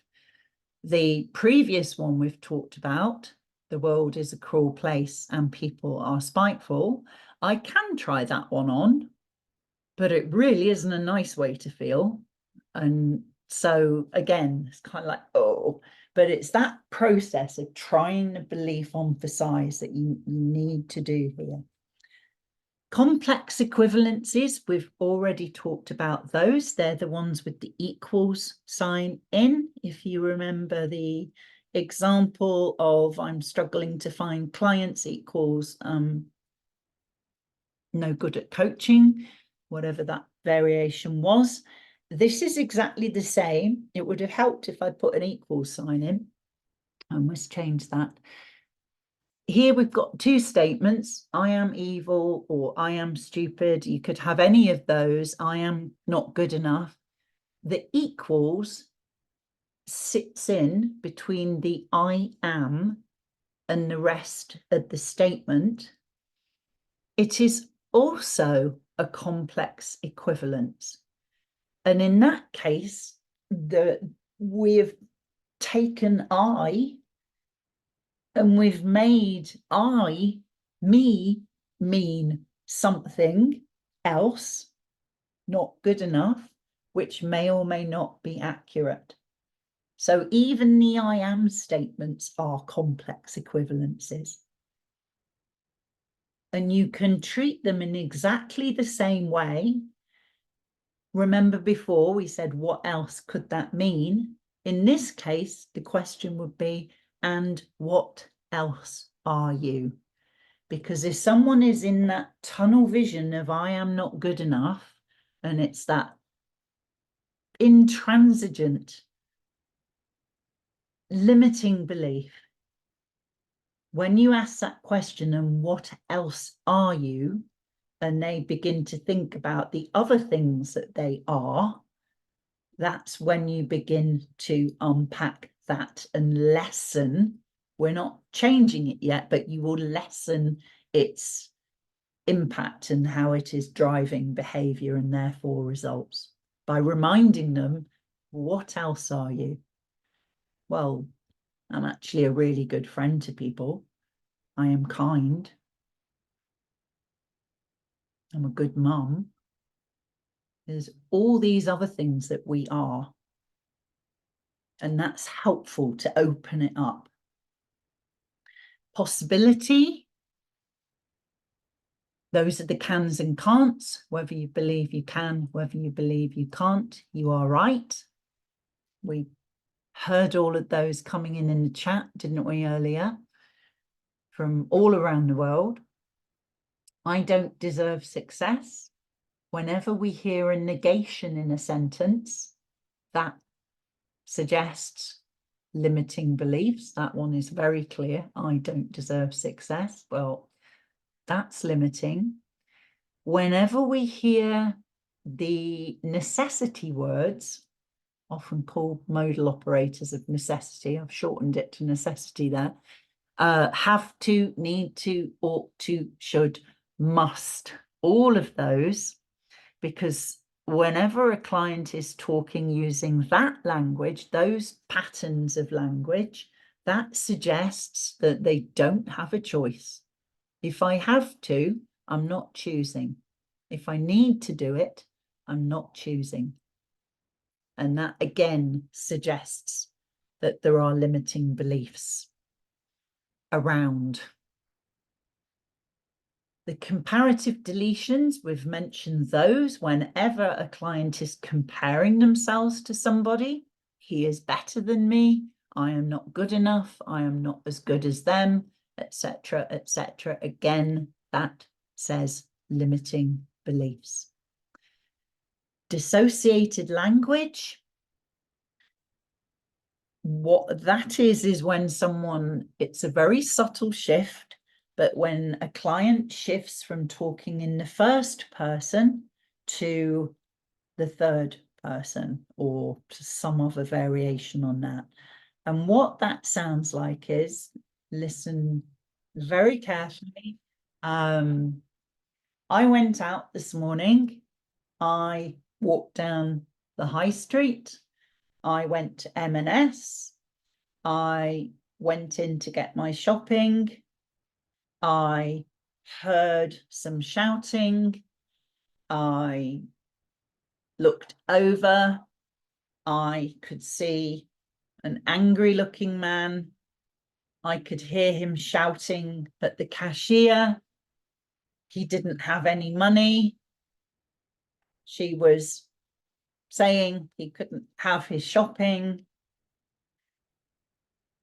And when you witness a confrontation or an altercation, you feel uncomfortable.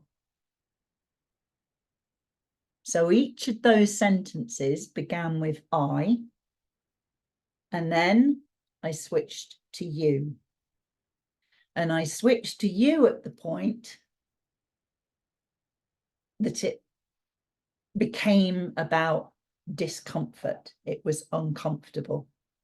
And that is a defense mechanism. We do that to distance ourselves from the uncomfortable feeling. And it's very, very subtle. And again, it doesn't necessarily mean that there are limiting beliefs around, but it can do. So it's really worth noticing. And that is, I use that example because that makes the teaching easy, but some clients will do this in every session whenever they get anywhere near close to talking about how they actually feel, and then do the distance. And that's when it's more of a clue that, okay, there's something here. Okay. So really listen for that one. It's so subtle, it's hard to pick up on, but really listen carefully for that. Negative emotions, what that's about is actually, well, in NLP, anger, sadness, fear, and guilt, those are the negative emotions which, when they are still kicking around from the past, they are holding limiting beliefs in place. And so when a client is talking about their feelings and these are coming up, again, that might suggest there are limiting beliefs. However, it's also absolutely appropriate to feel all of those things in the present day in particular circumstances. So that's a kind of judging where that's coming from, I guess. Generalizations, we've mentioned those and how we can approach them. Beliefs about health, I've kind of alluded to that with how it's not always helpful to label health conditions. the lady who taught me most about what I know about health and NLP, she didn't even really have to try. She flew in from the States to the training and had picked up a bug on the plane, and she arrived and said, she apologized because she sounded really hoarse and said, I'm really sorry, I am fluing. It just sounded so bizarre, because generally we say, I have flu. And she explained the importance of bringing the diagnoses down, the conditions down, back to a level of process and something that is happening in our bodies, rather than identifying with that process. Well, I'll just leave that there with you. And it's so endemic in our language, the way that we talk about illness, because that is part of the medical model. It is very hard not to say that. I work hard in describing rheumatoid arthritis, the diagnosis that I have. I really work hard at not saying I have, because I do believe it makes a difference. Okay. Anyway, let's have a look at where we're off to next. The how, yes, we're there. Okay. Just one point to kind of set the scene really for this piece.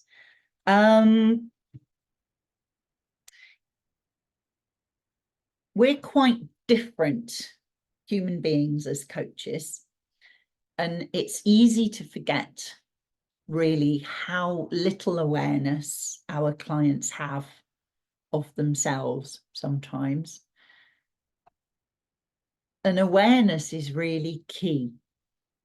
Simple education can make such a huge difference, and it's so easy to do, because many clients simply don't know that. I think I've heard it a lot of times, it's just the way I am. And clients have very little concept that actually they don't have to stay that way, that can change. They can choose to be different. They can choose to be somebody else. They can reinvent themselves by addressing all of the stuff. But they don't get that. They think they're kind of stuck with it. And even just enlightening them as to that fact can be helpful.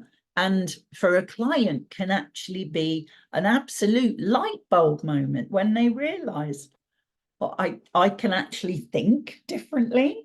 That is a revelation for some people. And it's easy for us to forget that as coaches, because that's normal to us now that we've been doing this for quite some time, shall we say. So that's your starting point. Really have that in mind, that we really want to educate our clients that change is possible, that who they are now is not who they have to remain.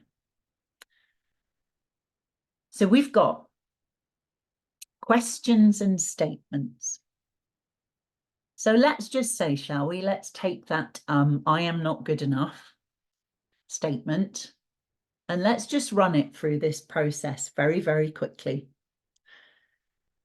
And it is, first of all, okay, so client says I'm not good enough. You've heard it. All right, identity level, limiting belief, I am not good enough. Now, the first thing you want to know is, what's their actual evidence for this? What is it that's making them think this? And we want that laid bare. We want it all out, all of it. And that's your first question.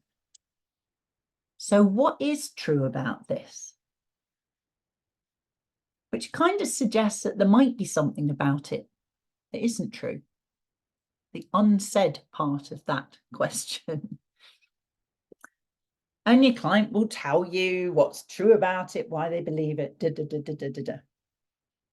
And then you can respond to any specific pieces there by saying, is that a belief? They say, oh, I'm just not good enough. Is that a belief?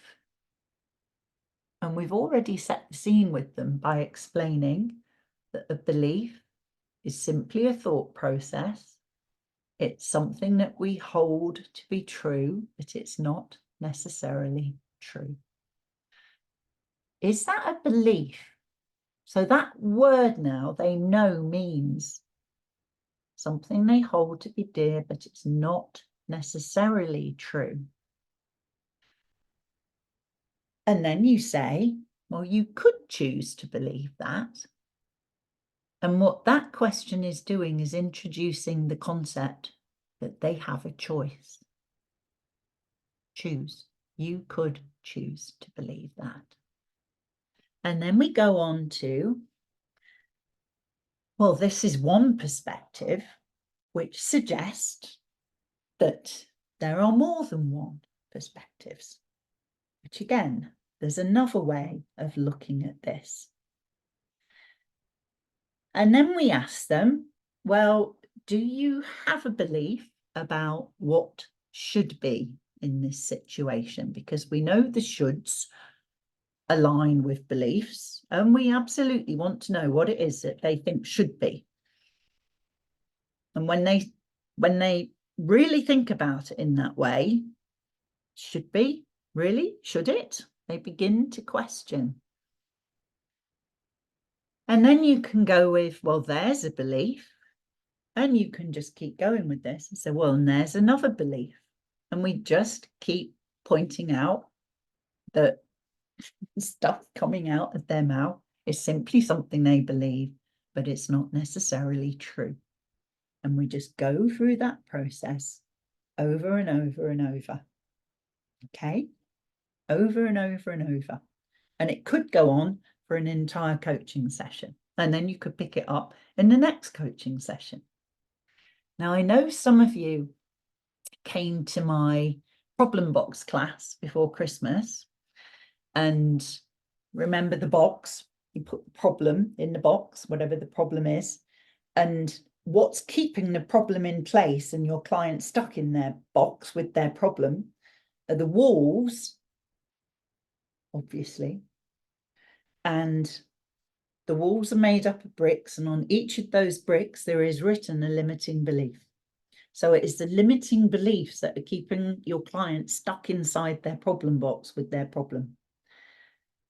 And eventually we need our clients to unbuild those walls, basically.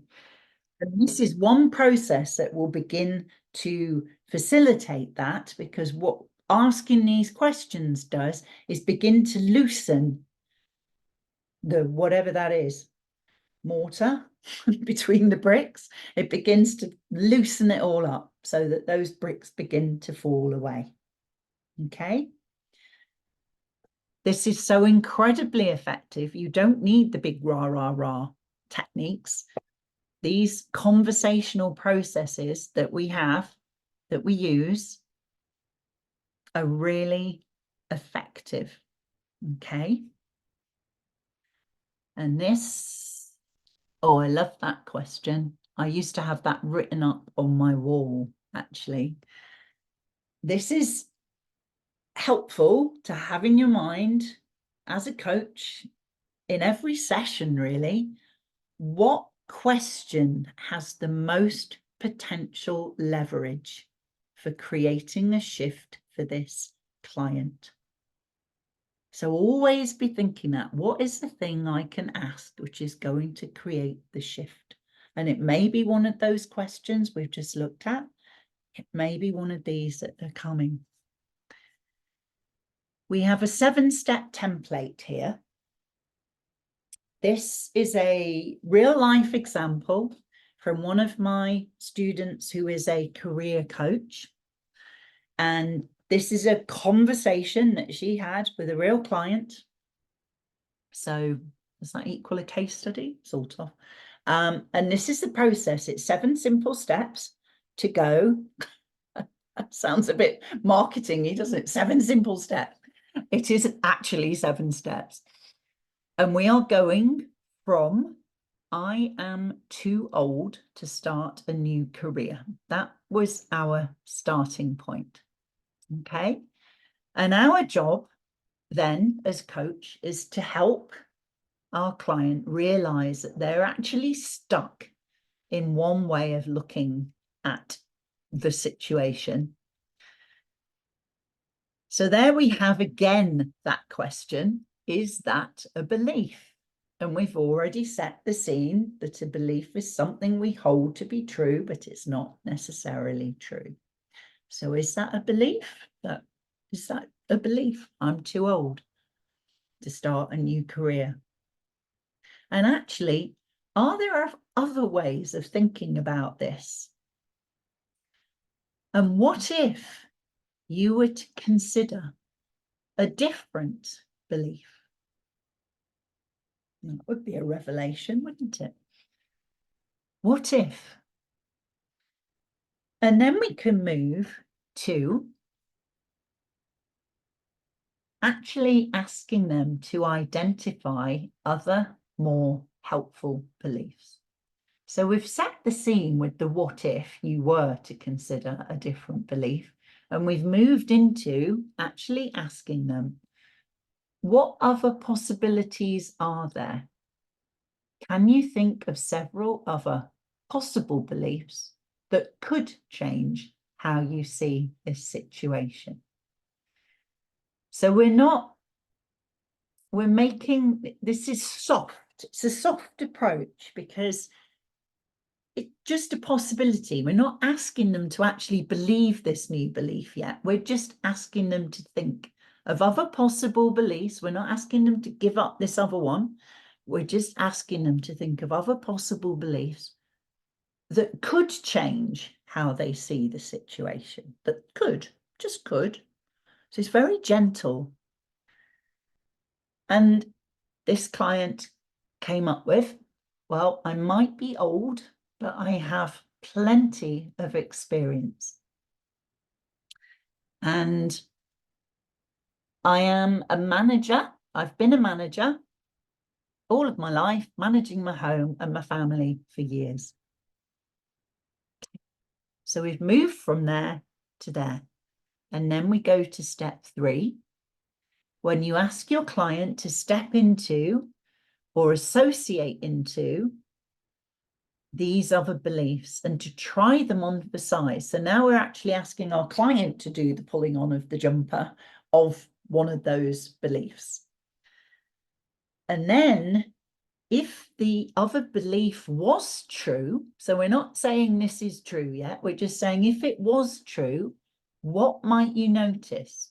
So we're encouraging them to try on the jumper of that one. Maybe I might be old, but I have plenty of experience. Try that on for size. And then what do you notice? I actually have a lot of experience and skills to offer. Well, that's a step forward. And then we get to number 4.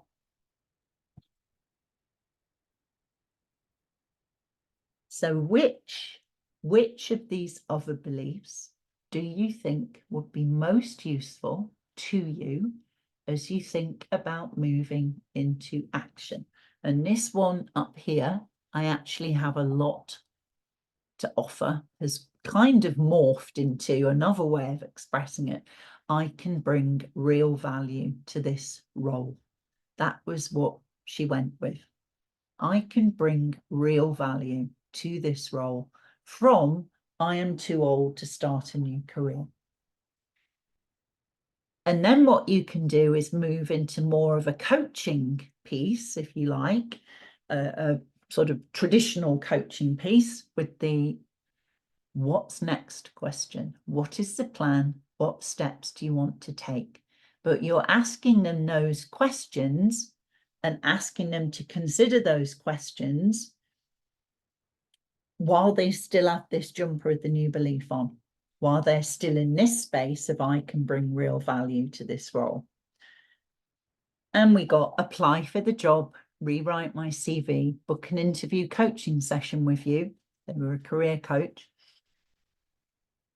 And then this moves into commitment. Are you ready to commit? What would it take for you to commit? What could stop you? This was the response. I'm going to go for it. I need your support, but I won't let anything stop me. And then we go to this piece here, encouraging your clients to take action by using accountability, asking for the next thing they will do, make a list of all my transferable skills and link them to the job requirements. And then we get to, yes, please, would you be able to check in on WhatsApp tomorrow? So a very simple conversational template to work through. From the top, I am too old to start a new career. All the way down to, where did we arrive? Here, that one. That was the actual belief. I can bring real value to this role. It absolutely is possible to help clients create shift in that way, using that process, simple questions within a coaching conversation. Okay. All right, we are on 10:30. What I would, am I asking a question? I'm asking myself a question. How did that happen? That's funny. We are very, hopefully, quickly going to go into breakout rooms, work one way, so you'll have the experience one way or the other, coach, client. What I want the person being client to do is to think of the limiting belief that you put into the chat this morning, the one, think of your most challenging client and that limiting belief. And I want you to be that client. Okay, so more than role play, I actually want you to be that client by practicing that stepping into their model of the world. And I want you to sit there and be that client while your coach works through this process. Okay? Simply so that you've had an experience of that to see how that works. Or you could, if you wanted to, use the previous questions and statements if you'd rather do that one. Either way, I would like you to have that experience. Can I ask, when you arrive in the breakout room, I'm going to literally bring you back at 1:45. So we're going to have 15 minutes to do this. When I bring you back, when you get there, if you find yourself on your own, please can we ask that you stay there on your own, because we can see the rooms. And if it looks like you're by yourself and that your person hasn't appeared, we will juggle things around and find someone else for you. If you start coming out, it makes that process really, really complicated and probably not possible. So that it would be my request. Okay, so Zena is going to set that up and off we go. I'm going to stop the share now so I can see everybody. Can I, before I do that, can I please request if anyone is dropping off, because I have to keep changing my numbers and rooms, if you could drop off now, or if you're not there, that you are there, because what happens is those of you who are off screen will get put into a room, and if you're not there, that causes havoc as well. So Cool. you don't. How was that experience? Just a very, very, very quick experience of working through one of those templates with your client. How was that for you? Oh, challenging, helpful. Come here, getting answers in the text, going by. Oh yeah, I was wondering where they were. Yes. Helpful. Really helpful. all really fun. Great. Well, I'm glad it was fun. That's always good at 10 to 11 on a Wednesday. It was helpful. Good. Good. Yeah, I wish we had more time to actually get in and do the practice. And I am trusting you're going to go and practice with your clients very soon. They're still coming, didn't quite manage to do it, had a good discussion. Absolutely. Turns out we have the same limiting beliefs. Yeah. I know. Oh, you wish you had more time to deal with your limiting belief. Well, can you hook up with your person or someone who is here and do some practice together? On the program that I run, we have our monthly masterclass, and then we have in the weeks in between, we have an additional Q&A session, so students can come and ask me if they've worked with a client with a particular process and they want to discuss it. So not quite supervision, it's a bit more specific than that. And then we also have an additional practice session so that we have more time to actually do this piece, because that's important too, to get the practice in, to sort of build your confidence. And so, yeah, I'm all for practice, really. There's one more process in the notes, which have a read of it. And it's particularly useful for the big identity, beyond identity level beliefs. And the reason is, it's another one from Robert Dilts. It's called the walking belief change. It's called that because when Robert teaches it and he's in person, you do actually map out the spaces on the floor and walk from one to another. It also works to use it conversationally, but it adds 2 extra dimensions, one of which is placing the old belief into what he calls the museum of old beliefs. And what happens when a client does that is they are filing the belief of, for example, the world is a cruel place. They are filing that belief that they currently believe in the place where they file beliefs that they know they used to believe, but they now know are no longer true. And to make what I've just said very simple, because I appreciate that is quite a sentence, they place the belief in the museum of old beliefs with Santa Claus, Father Christmas, the Tooth Fairy. I don't want to upset anybody. Mine was the streets of London are paved with gold, which comes from the nursery, not nursery rhyme, fairy tale, Puss in Boots. I absolutely used to believe that, and I was devastated when I went to London age 5 and discovered that in fact the pavements definitely weren't paved with gold. They're quite filthy, even the ones by Buckingham Palace. And that belief gets filed as a belief that you used to believe and you now know is no longer true. And that's where you want to put the limiting beliefs. And then with new beliefs, the preferred belief that will support the client, Robert has the clients think about what he calls sacred beliefs. So the absolute universal truths for the client, and they choose a universal sacred belief, like the sun will set in the west this evening. And he has them think about the new belief that isn't quite real yet. In order to bolster it and make it more real, he has them think about that belief in the same way as they think about their sacred beliefs. Sorry, So Pam, can you share the screen? People are asking. I'm not sharing this bit. Okay. I'm just talking through it. It's Okay.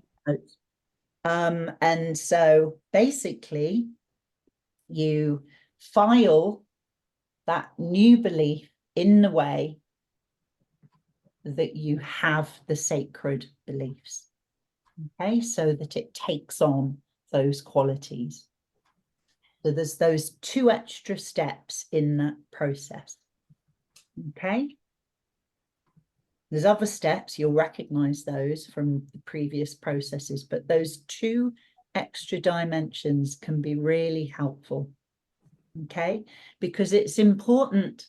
What a lot of clients kind of want to try and do is to rip up their old limiting beliefs and throw them away and get rid of them. I've actually known coaches use that exercise, but it's kind of almost like a form of self-violence and self-harm, because those beliefs have been with us for a really long time, and they've also been serving some positive intention on some level. And so that doesn't really work to just rip them up and throw them away. Far better to put them in the museum. So they're still there, you could visit them, but they're no longer driving your behavior and results. Okay. All right. Brilliant. So we have a few minutes, not many. If you have any questions, Zena read some out for me. I think we will try and put some of the very specific ones. There was one about shame and how does that fit? Diagnosis, how do you... What was that one about the diagnosis? The labeling, how do... The ADHD. Okay, so the medical one. There was, The medical one, yeah. Yeah. You focus on the behaviors rather than the label. That's what you do. You decide whether or not the label is helpful for you. For some people, having labels being respectful, they find that helpful. From an NLP perspective, we try to take it back down to the level of behavior and work with the behaviors. So a lot of my former fitness professional students worked in smoking cessation, and anecdotally, the evidence they presented was if a client came in and said, I smoke 60 cigarettes a day, heavy smoker, that is a behavior. And what they reported was that client found it went through the program and was able to give up more easily than the person who came in and said, I am a smoker. Even if they only smoked half a dozen cigarettes a day, because it had become, the behavior had become part of their identity. And then it's harder to address. Same thing with beliefs. That if they're at the level of I can and I can't, they're going to be easier to work with than if they're up there at the level of identity. So it's always that distinction between those 2 things. All right. So have you got any more specific questions? There's one here in the chat. What can we do when the client accept on the... Oh, hang on a minute. Let me accept on the surface the new belief. Sorry, hang on a minute. I'm losing it in the chat. Let me copy it out. It keeps disappearing. What can we do when the client on the surface you believe, but you can tell it's not solidified? Okay, it's almost like a logical yes rather than an embedded one. Practice, practice, practice, practice, because the old beliefs have been in place sometimes for 30, 40, 50 more. My oldest client who came out to Greece was 76. All those years. And when we have successfully placed those old beliefs in the museum, we cannot expect that the new belief is just going to have equivalent strength and impact because it's only been there for 5 minutes. And it's to create the new neural pathways. It is practice, practice, practice.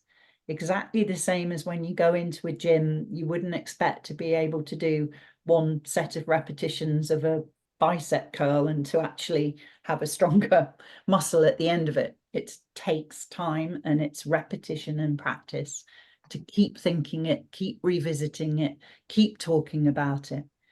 Okay. And that's the way to do it, to embed it. Okay. To really embed it and ask your client. That's the beauty of the coaching piece. What do you need to do so that you can fully embed this new belief? Because they will know what they need to do, whether it's journaling or writing it on the fridge or whatever or wherever. Okay. Practice. All right. So I think we're going to collect all of these wonderful questions from all of the sessions and do a Q&A sheet for you and send those out. The recordings of the sessions come out on the day, and then I will be getting in touch with you all by email with details of the program that starts, the Expert NLP Coach program that starts in May. If you are thinking, I've learned a lot today, I certainly have a lot more that I can help you with. And if you'd like to have a conversation, then please do book in for a chat with me. I'd love to chat with you. I've got some times in my diary over the weekend, next week. And that's often the best way, really, to decide whether further training at this point is a good fit for you. And it needs to be. It's a very personal decision what CPD you do and when you do it. I always love having those chats with coaches. Okay, so thank you so much. It's been absolutely amazing. I'm still blown away that we have this week trained over 400 of you. It's just amazing. So thank you so much for being here. Wonderful. And yeah, have a great rest of the day, as they say. We're going for breakfast. I don't know what you're doing, but we're going for breakfast. Dog walk. Oh, thank you. Thank you. Bye. Thanks very much. Bye. Bye-bye. Thanks Thank very much you. indeed. Bye. Thank you. Bye-bye. Thank Bye, you. everybody. Thank Thank you. you. Bye. Bye. Bye. Bye-bye. Thank you. Thank you. Bye, everybody. Bye. Lovely to meet you all.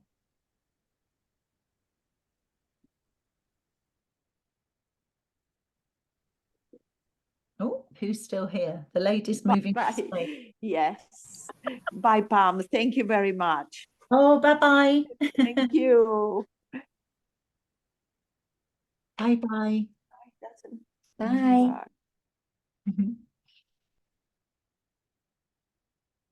Who have we got here?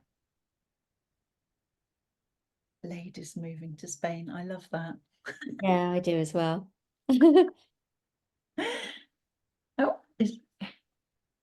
Oh, hello. Who's this? Maura. Hello? Hello. Okay. I'm just gonna start.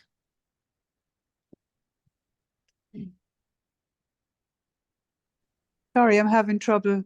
I'm leaving. Okay. Oh, she's gone. I did it. Oh, well done. Oh, we're still recording.